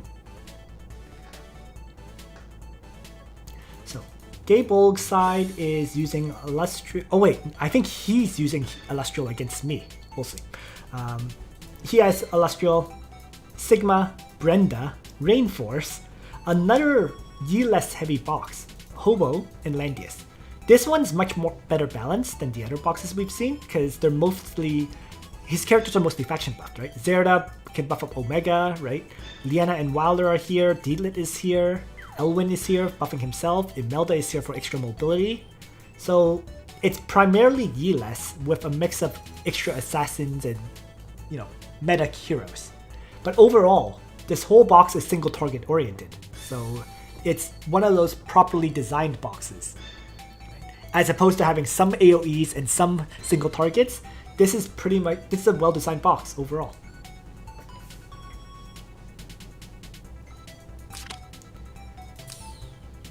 So I ban his juggler and he bans my Akaya first. So I start getting rid of the healers, Liana and Wilder, since he only has 2 healers other than Imelda. And I play SP Freya. So my Imelda and Zerida are banned, leaving me Hiei. And he plays Imelda. So I get rid of his Alustriel and Rainforce, playing my Hiei. Next is I lose SP Elwyn and Juggler. He plays Brenda. And he loses Zerida and SP Elwyn, and I play Ledin. So double tank with Hiei now. So Yulia, Rosenseal banned. I have the choice between Liana and Wilder as my healers. He plays Sigma. I get rid of Omega and Hobo, leaving him just the choice between Deedlit and Ariera. So he doesn't end up with any assassins. I play my Liana, and I lose Ares and Deedlit. So the final pick is between Hobo and Wilder. So he plays Deedlit, and I choose to play Wilder. Even though I don't have a character who I can act again with regroup, I still chose to play Wilder anyways over Hobo.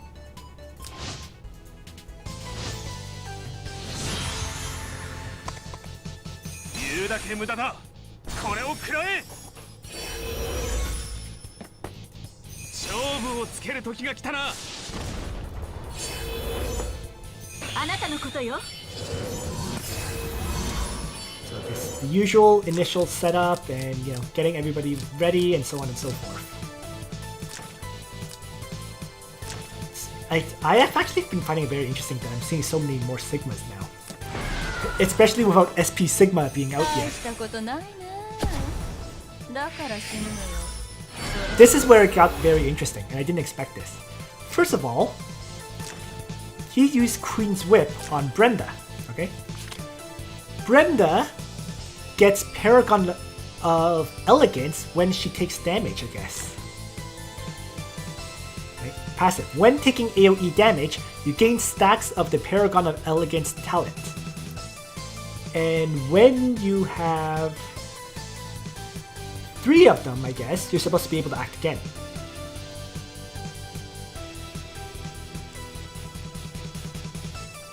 So, let's see what happens. Alright. So, by doing that, he now has 1 stack of Paragon of Elegance. Right.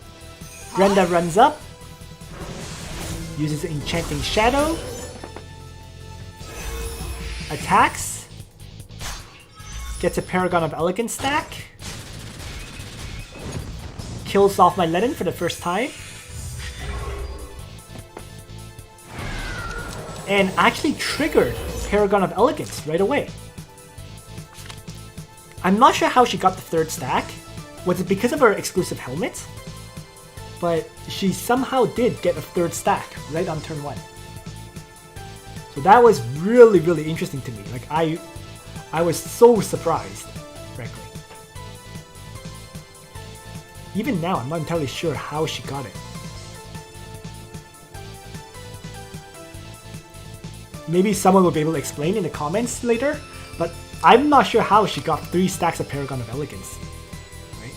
Because she got 1 from the Queen's Whip, I understood that. She got 1 from Battle, I understood that too. But where did the 3rd stack come from? Oh! Enchanting Shadow grants a stack. It says right here. Grants 1 stack of Paragon of Elegance. There we go. So there's the 3rd stack.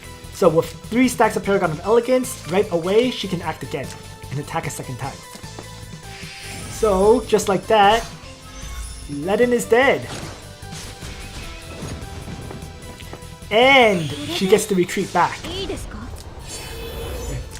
So Brenda charging forward, attacking twice, and then after the 2nd attack, she gets to retreat and get out of the way due to bring a move again.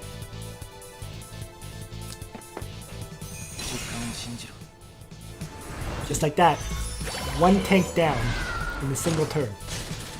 And of course, Liana gets picked off by Sigma. So in 1 turn, I lost both Liana and Ledin. It's 5v3 right now.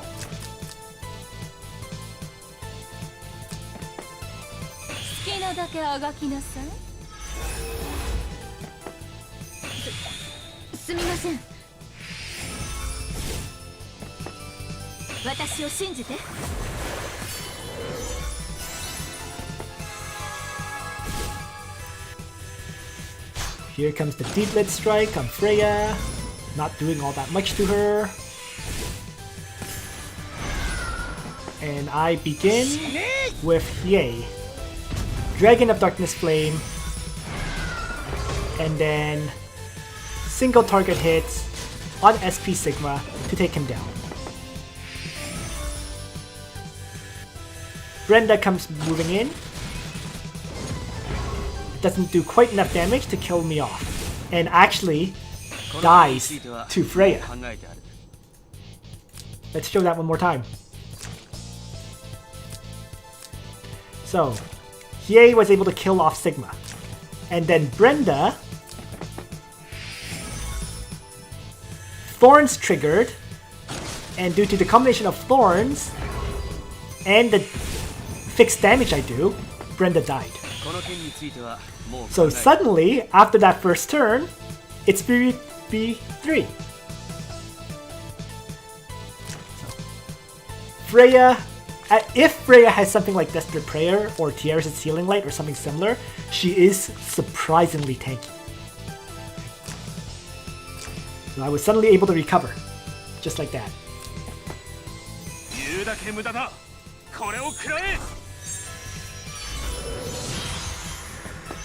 Now, I used Rage of Darkness Flame that I did not use the previous turn and assassinate Deedlin. The previous turn, I killed Sigma with a regular single target strike. Let's just go back there quickly. I did not use an attack skill against Sigma. Because first, I went for Dragon of Darkness Flame, and then I just did a regular single target attack. Even though he triggered Wind Wall, he still died. So... And because I saved my Rage of Darkness Flame skill, Hiei could use it to ignore guard, Landius' guard. And thus, I could assassinate Deedlin. So suddenly, 3 against 2. Very quickly, it went from 5v5 to 3 against 5 to 3 against 3, and now it's 3 against 2.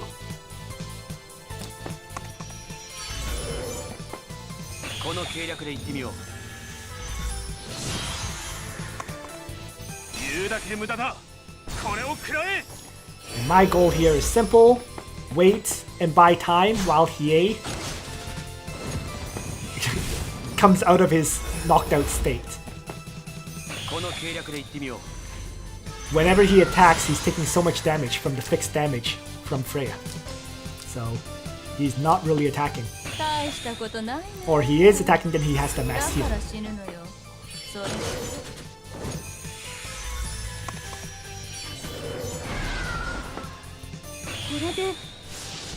Freya reactivates faction buff, buffing up my Hiei once more.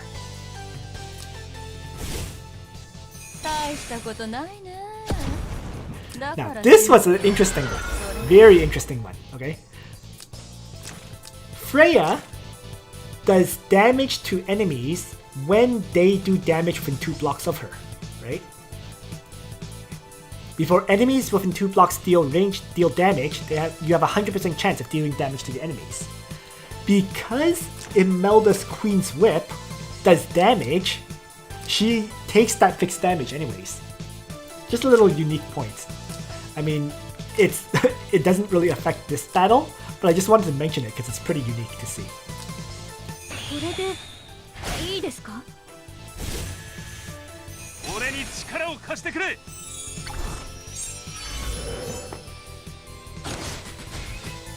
I'm just focusing on weakening Landius as much as I can. And now, Dragon of Darkness Flame is finally up and running again. Number 1, melee attack on Imelda. Number 2, it is now 3 against 1. And the battle is basically over.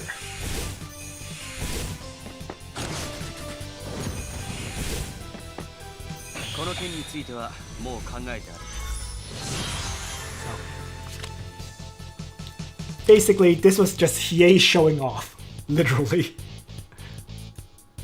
But Freya getting the kill on Brenda was pretty clutch too, with the Thorns trigger. So, I mean, if you have Freya built with the Thorns enchant, she is really quite nasty. And actually, I want to replace this last race with the gear that deals another fixed damage hit on enemies before combat. What's it called? Not this one. The one where when you're attacked, you do fixed damage to the enemy. Not mirror armor, because mirror armor is melee attacks. The one for ranged attacks. Oh man, I can't recall the name. And I don't even see it on the list. Darn it.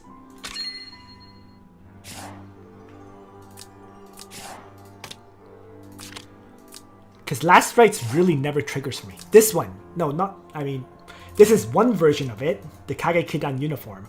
But the more common variant is called... I can't find it.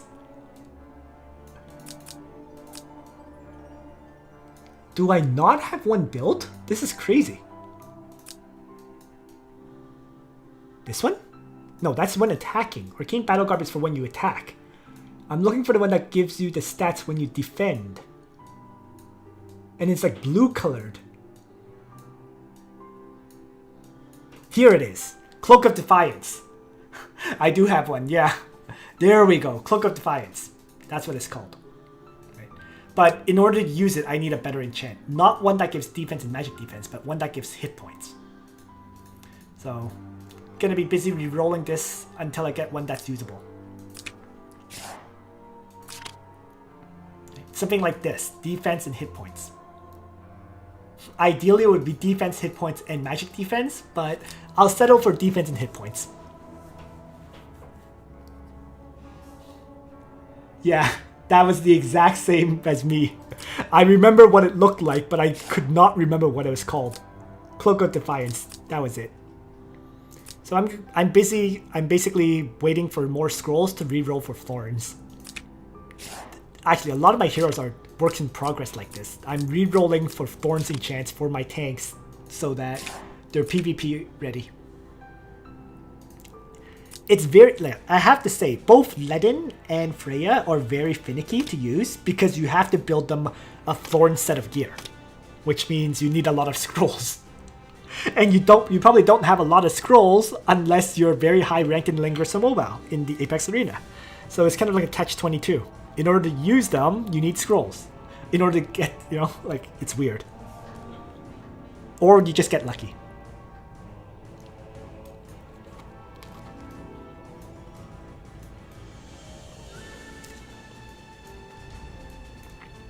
Okay, so 3 battles left.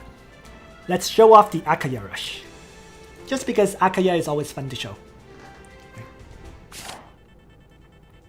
I mean, there's a reason Akaya gets banned first so often. Okay, so my typical first ban is still Juggler, right? I mean, the one time I didn't ban Juggler early, I got slaughtered by him. So that's why he's always my first ban. But this match, I lost SP Freya first. It's been very interesting seeing what people ban first out in my party.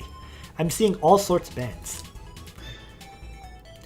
So he plays his Landius, and I get rid of SP Elwyn and Tierras on his side, and I play Juggler. So Alustriel and Zerida are banned. He plays Knight of Mysteries, and I get rid of Waller and Alustriel, and play Hiei. So now I lose Hobo and Ares, and he plays Liana. Course. So Ares and Rachel ban, playing Akaya now. Third pick Akaya. So Yulia and SP Elwyn are now banned. On my side, he plays Deedlit.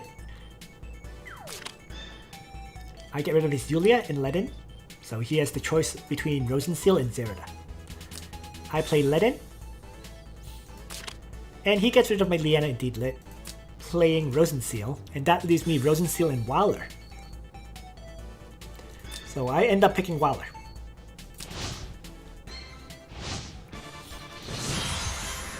So, double tank, Hiei, and Akaya for the buffs.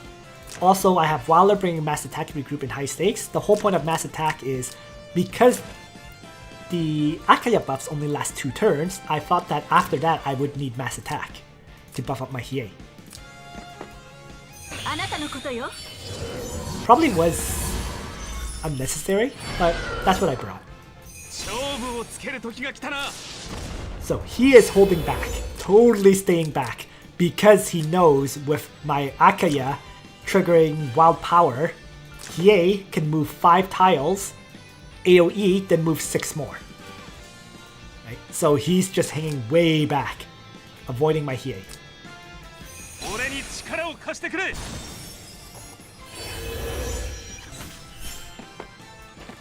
Instead, I just chose to move Hiei first because I wanted to move 5 tiles like this, AoE, and then move to 6 more after that. So that gives me an even wider range of attack targets.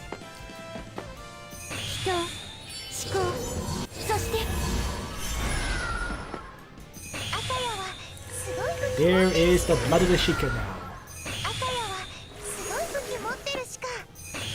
And I decided to buff in a way where Wyler didn't get the buff. Oops. But yes, that's what I ended up doing. So Wyler is not getting the buff, but everyone else is.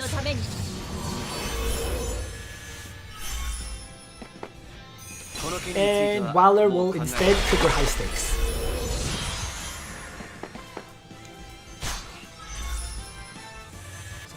Knight of Mysteries comes charging forward. Smacks my Let-In. Fails to kill my Let-In and runs back. So it shows just how tanky Let-In is. He did get Cannot Heal Yourself applied onto him though. But yeah, overall, I was very satisfied with that.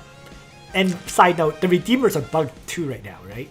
They're not having this effect of taking 20% reduced damage. So he still tanked that despite everything. Right? It just shows like with the 17,000 hit points, you can tank a lot. It's very hard to one-shot Let-In. So since I could not heal, I chose to Regis-Duel Liana, right? Because I knew Liana doesn't do any damage in melee combat, so Regis-Dueling her is the best bet. He triggers Crystal Ward to heal up characters and go into the indomitable state or whatever, so I can't kill him. So Hiei starts with an AoE, act again. Once again, melee single target strike, not using the attack skill, down goes Liana. And Akaya spawns the wolf. Nice little mobility buff coming into play here. Next, I Sacred Beast him and jump up with Juggler.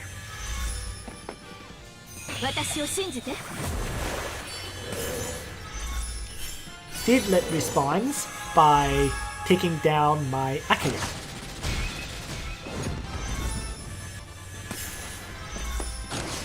So I just range attack her for now, at 3 range. And that's because the wolf can keep Deedlit, can prevent Deedlit from attacking my Wildlife.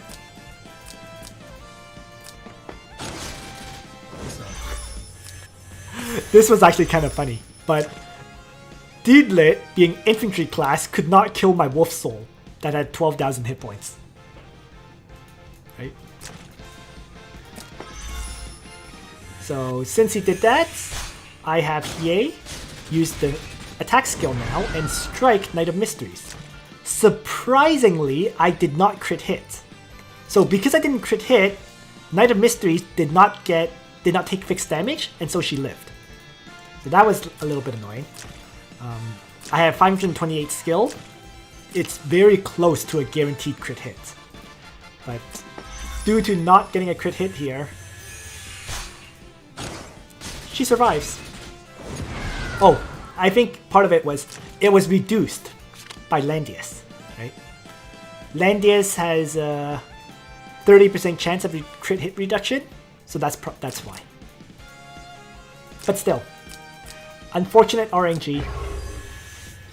So Knight of Mysteries lives.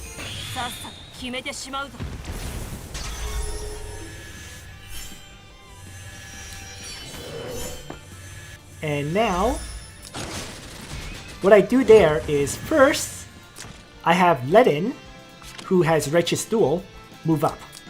So he places himself next to Landius, disabling Landius' guard. Next, Juggler will melee attack the damaged Knight of Mysteries to finish it off. So I end up managing to get the Knight of Mysteries kill, but I did have to expose Hiei. So Deedlit takes down Hiei, who has nobody guarding him. But that just means I Beast Shock Deedlit, and down goes Deedlit. leaving Landius, who is completely locked down, and Rosenseal. And so he just gives up.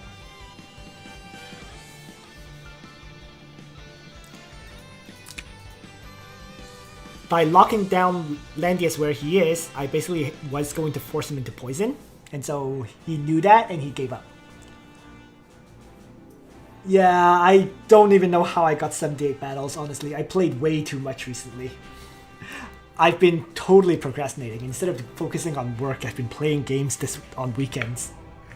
So, but from here on out, I gotta focus on work. So I'm not gonna be playing much from here on.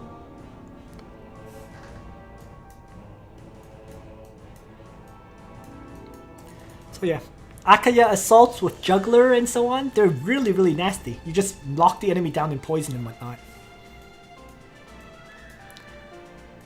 And I'll show the last, so 2 lap battles to go, and that will be it for this final Apex stream.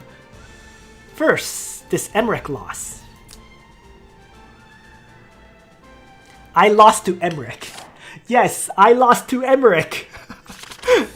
You know? It's funny because Air was saying how you can't, you can't do much outside of the meta and so on, but sometimes surprising builds can screw you over.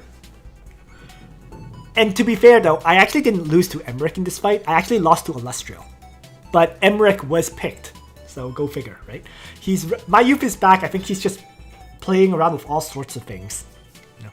He is Langrisser ranked already, so he can afford to experiment. And he is running a strategist team, right? Empire and strategists with Florentia, Leon, Emerick, Ulte Muller, Leonhard, right? He actually is running a crazy number of tanks. That's the thing. There's Juggler. There's Juggler, Ledin. Emerick is a tank. Ulte Muller can tank. Freya is a tank. So in total, you have 5 tanks here. Right? In terms of healers, there's 4. Florentia, Tiaris, Rosenseal, and Liana. And then after that, it's just the damage dealers like Zerida, SP Elwyn, Alustriel, right? I mean, I'm not sure why Leonhard is here, frankly, but basically he gave himself an overwhelming number of tanks and healers so he can pick damage dealers first. That's the whole point of this. So I started with Akaya, and he started by banning SP Elwyn, then banned Hiei and Zerida. And then he plays SP Elwyn. I definitely made a ban mistake here, banning Ledin and SP Freya. I really should have banned the assassins, Alustriel and Zerida. So by not doing so, I really screwed myself over. But nonetheless, I play Ares next, and he bans my Juggler and Deedlit and picks Alustriel right away. Right? So this was totally my fault for doing a bad pick ban, but so be it. I ban Liana and Rosenseal now, playing Ledin. So I lose Yulia and Hobo, and he plays Ulte Muller. So Wilder and Florentia banned. The funny thing is, at this point, I still had an opportunity to pick Alustriel too. And I didn't. I don't know why. Instead, I chose Rosenseal. This was just major mistake, one after another. So then I lose Alustriel and SP Freya, leaving me just the choice of Liana and Wilder. He picks Tiaris, right? I now ban Zerida and who is it? Zerida and Leon, leaving him the choice between Emerick and Leonhard. And I play Wilder while he plays Emerick. So you can kind of see how badly I did this pick ban. You know, I had lots of opportunities to ban the assassins, lots of opportunities to play my own assassins and so on. I didn't take any of those, and so I really screwed myself over. Long story short, that's what this battle was.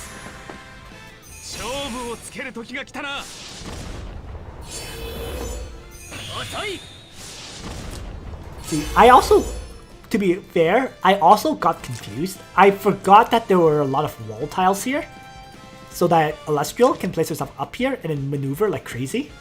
Because, for example, if you place Alustriel here, she can move 1, 2, 3, 4 tiles for free. Then move 1, 2, 3, 4, let's say. And then attack from here. So she actually has more mobility than you would expect if you make use of the mountain tiles at the top. And that's literally what I totally forgot about.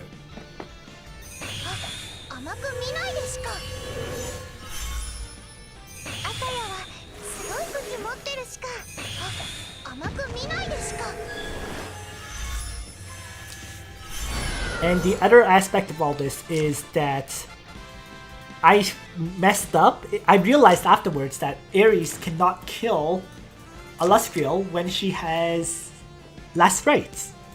Right? So I had no real way of killing Alustriel as a result. Right? By not playing my Alustriel and by not having any way to kill Alustriel, I was screwed. I mean, this whole battle ended up being me trying to figure out, like, me just holding back and hoping she would make mistakes. Yes, Alustriel the Wall Rider. So really, this battle was lost in pick ban, and truthfully speaking, it was lost to Alustriel, but Emerick did show up. Like, I mean, he won purely by Alustriel. But, yeah, we can just exit here. Not having any way to deal with Alustriel made that a loss. That was basically it.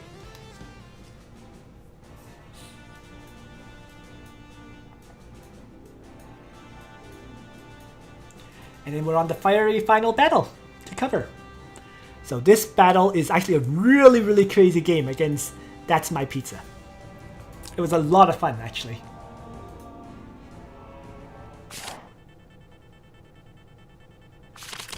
So ThatsMyPizza is once again running a he's running a more mythical oriented box, but it's kind of a mixed AoE box overall.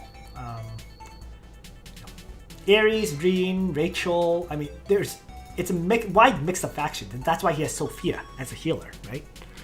Sophia can provide the kind of faction buff for a lot of these characters as a result. Of course, Hobo, Bozal, Gizarov, so there is pretty much all the core AoE characters or core single target strikers. Rachel can kind of perform both. Tank wise, he's using Albedo and Landius. And Juggler, of course. And yeah, it ended up being a pretty interesting match. So both sides ban Juggler, he plays his Landius. I ban Reen and SP Elwyn, very typical bans for me, and play my Ledin. I lose my Akaya and Alustriel, right? I mean, it's very, very rare I get to play Alustriel. I keep saying that. He plays Yulia. So, Sophia and Hobo are now banned, and I play Zerida. So, my Hiei and Yulia are banned, and he plays Rachel. So, his Liana and Rosenseal are banned now. So he has no dedicated healer anymore. He just has a lot of combat healers. And I suppose Licorice with Mass Heal can kind of work as healing too. So I play Hobo. I lose Dietlit and Liana, and he plays, as expected, Licorice. So I get rid of Ares and Zerida last, leaving the choice between Bozal and Albedo. And I play Rosenseal. I'm expecting Bozal, clearly. That's why I played Rosenseal. He gets rid of my who did he get rid of? SP Elwyn and Ares. Got it. And he plays Bozal as expected. And finally, I choose between SP Freya and Waller. This is not a situation for SP Freya. With all the AoEs he has, they're gonna attack me at outside of the 2 range of SP Freya, so there's no point in playing her. So I play Waller. Plus, Waller can act against Zerida. So Zerida here is, once again, Heart of Alhazard, Bloodbath, Backstab. I have High Stakes Regroup and Tactical Retreat on Waller. A faction buff on Sage of the Trees, and that would buff up both Zerida and Rosenseal.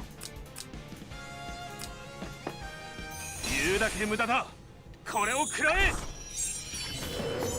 勝負をつける時が来たな。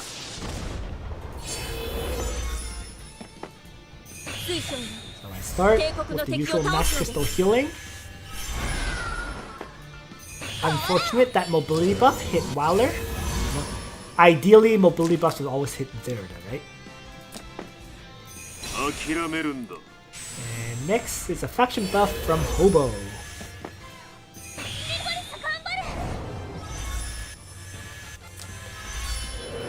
Oh, side note. All three of these characters have tenuous headdresses. So Hobo has one, Rosenseal has one, Wilder has one. So now Zerida begins with Heart of Alhazard. And she did trigger Breeze. So she has pretty good range here. Enough range to attack Licorice. But if I do, I'm suiciding because Peace of Mind has been activated on Landius. So if I attack from here, I'm dying. Because I can't retreat.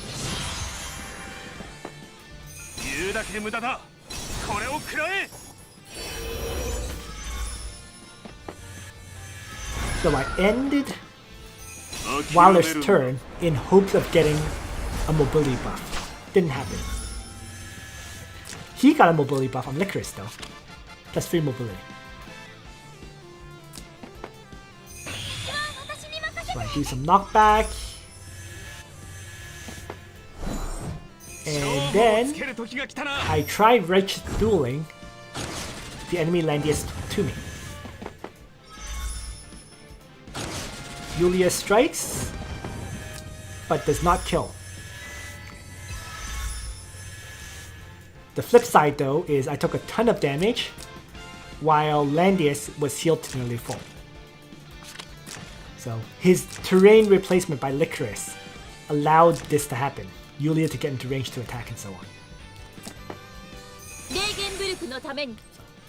All I can do is Crystal Ward to heal up Ledin as much as I can. And I was not going to have Zerida try to kill Landius that has 1150 defense and 1564 attack. I felt that was going to be suicide, so I just had to move Zerida up instead. Now this is where it gets interesting. Yulia Godly Menace attacks my Ledin and kills him, and he doesn't revive. I was super confused about that because I always thought that, I was like, Ledin has no debuffs right now. How did he die? Well, if I go back a bunch, okay, let me just go back a little bit more. So at this point, Ledin still has his unflinching chance to revive. After he pulled Landius to him, Landius applies a cannot benefit from move again effects from the Peace of Mind. Apparently that is considered a debuff. So the aura effects are considered debuffs, and thus that disabled the Redeemer's revival. Learned something new there, right? I didn't realize this, but this was the battle where I finally realized.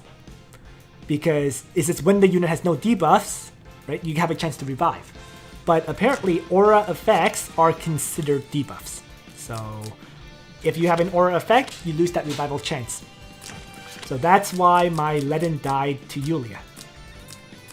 So suddenly I was down Yulia. So suddenly I was down Ledin due to Yulia. And so I maneuver Zerida in a position where she can start assassinating characters. Lando attacks my Hobo. So I just tactically retreat him to safety for now. And get him healed up. And then once he's been healed decently, Save the Trees makes an attack. Frustratingly, Landius managed to survive that with 409 hit points. So this is a case where if my Hobo was 6 stars, Landius would have died. but Sage of the Trees being 5 stars could not kill Landius.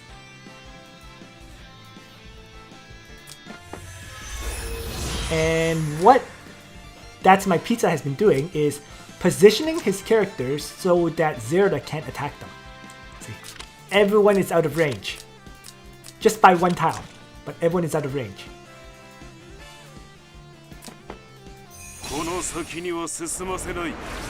Well, I'll Wave Whisper then, and take down Landius' first life. Once again, he'll mass heal to remove a bunch of the terrain effects. And so, I have to use Zerida to kill off Landius and move back.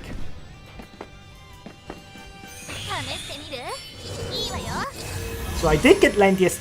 I did get the Landius kill at the end of the day, and the turn order is changed so that I'm going first right now.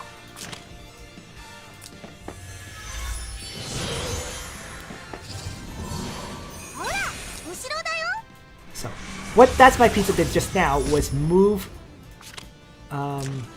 Yulia up to here. I think he was hoping for a breeze activation so that she could move 5 to here and leave me very few tiles to position.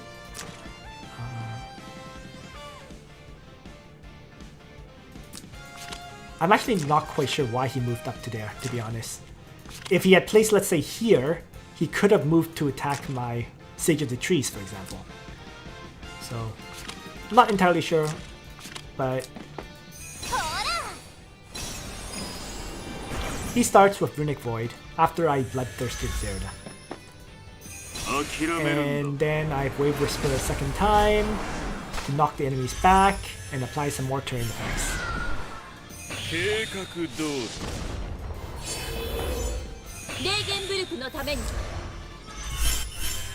Annoyingly, once again, I seem to be applying mobility buffs on everybody but Zerida. Right? I move Sage of the Trees there, it mobility buffs Rosenseal. I move Rosenseal here, Zerida doesn't get a mobility buff. I move Waller in hopes of mobility buff, don't get one. Well, not much I can do about that, so I'll start by having Sage of the Trees activate the faction buff to buff up Zerida once more. And then I finally get a mobility buff from Waller. So Waller ended turn, and there's the mobility buff that I wanted on Zerida now. So plus 3 mobility, I can now target every single enemy character of ThatsMyPizza.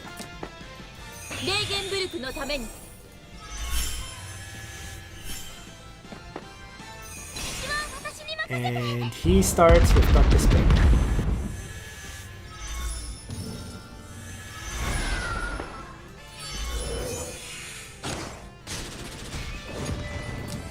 He got a mobility buff on Yulia in response. So I had to take down Yulia down to 10 to... Sorry, I had to kill Yulia so that she has no hit points left. Right. By doing this, Yulia can't attack. If she melee attacks me, Zerida will kill her before she does anything. If she range attacks anyone, she should also die. So by doing that, Yulia is forced to move back. And this is the time for me to activate and trigger high stakes.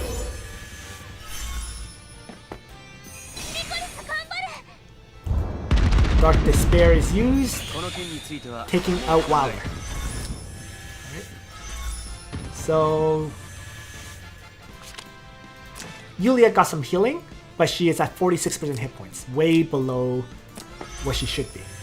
So Zerida goes for the Yulia kill.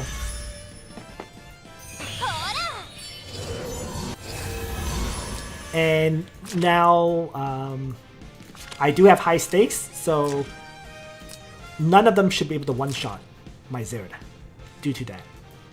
Not with high stakes and damage taken reduction of 15%. So I'm taking 55% reduced damage right now.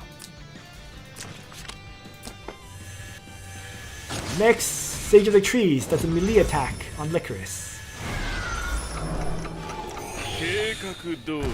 And he gets to launch out an Earthquake for debuffing. And so, Rosenseal's, I guess, debuff prevention stacks are all gone. Mass heal. More debuffs. Crystal ward. Dispel debuffs. Right? And get some of those shields against more debuffs. So now Hobo has 5 shields against debuffs, although he has 3 on him. Zerida has 4 shields against debuffs, although she has 4 debuffs on her. And he tosses out a black hole, where I was immune to all those debuffs. So, Zerida starts with a range attack, taking down Bozo.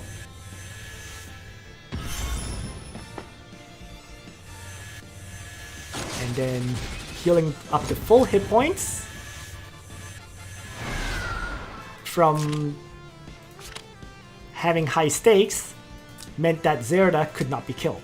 As I kept saying, the 55% damage reduction kept my Zerida alive.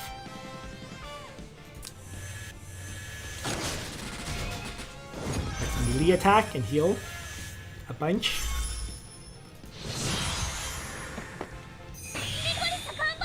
And now he demonic events and mass heals, which is actually a good thing for me because I can start Ice Striking Rachel this way. So suddenly I ended up in a position where I'm able to crush his characters one by one.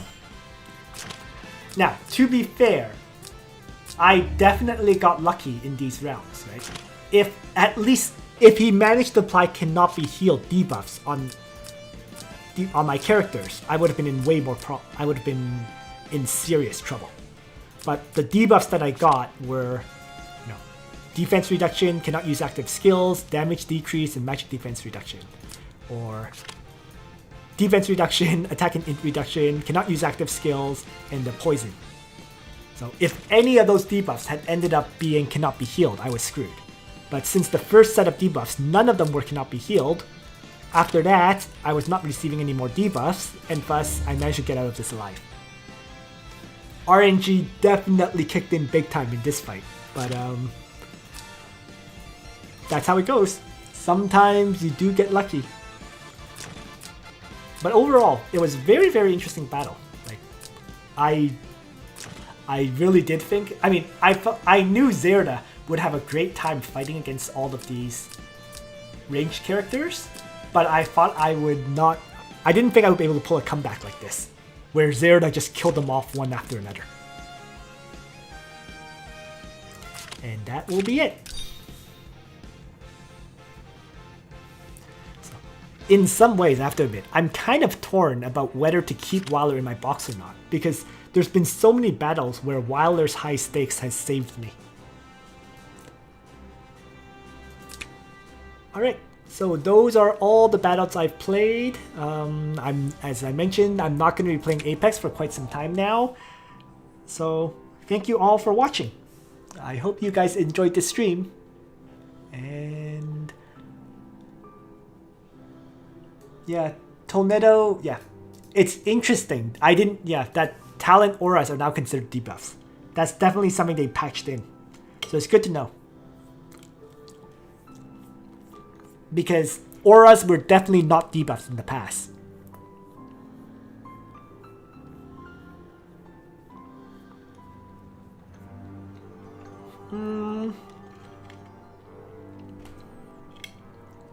Watch other matches once a week. I mean, I'd be doing like one match a week from here on. So I won't be doing much until maybe the last few weeks of Apex, right? I might do some practice matches, the week before playoffs. But other than that, that's 47 days away. So we'll see how it goes.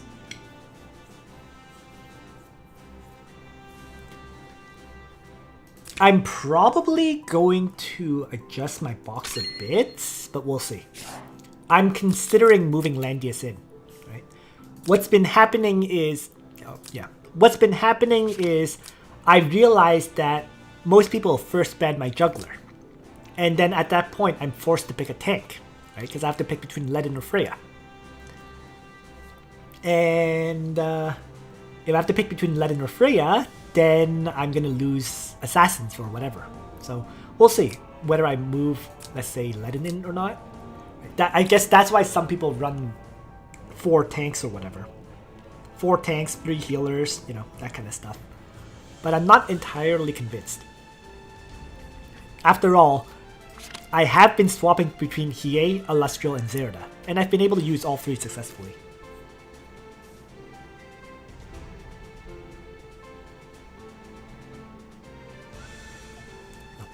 But yeah, there's various characters that I'm looking to move into my box, but they're going to take time to build up. Right. I mean, for example, Florentia is getting built up.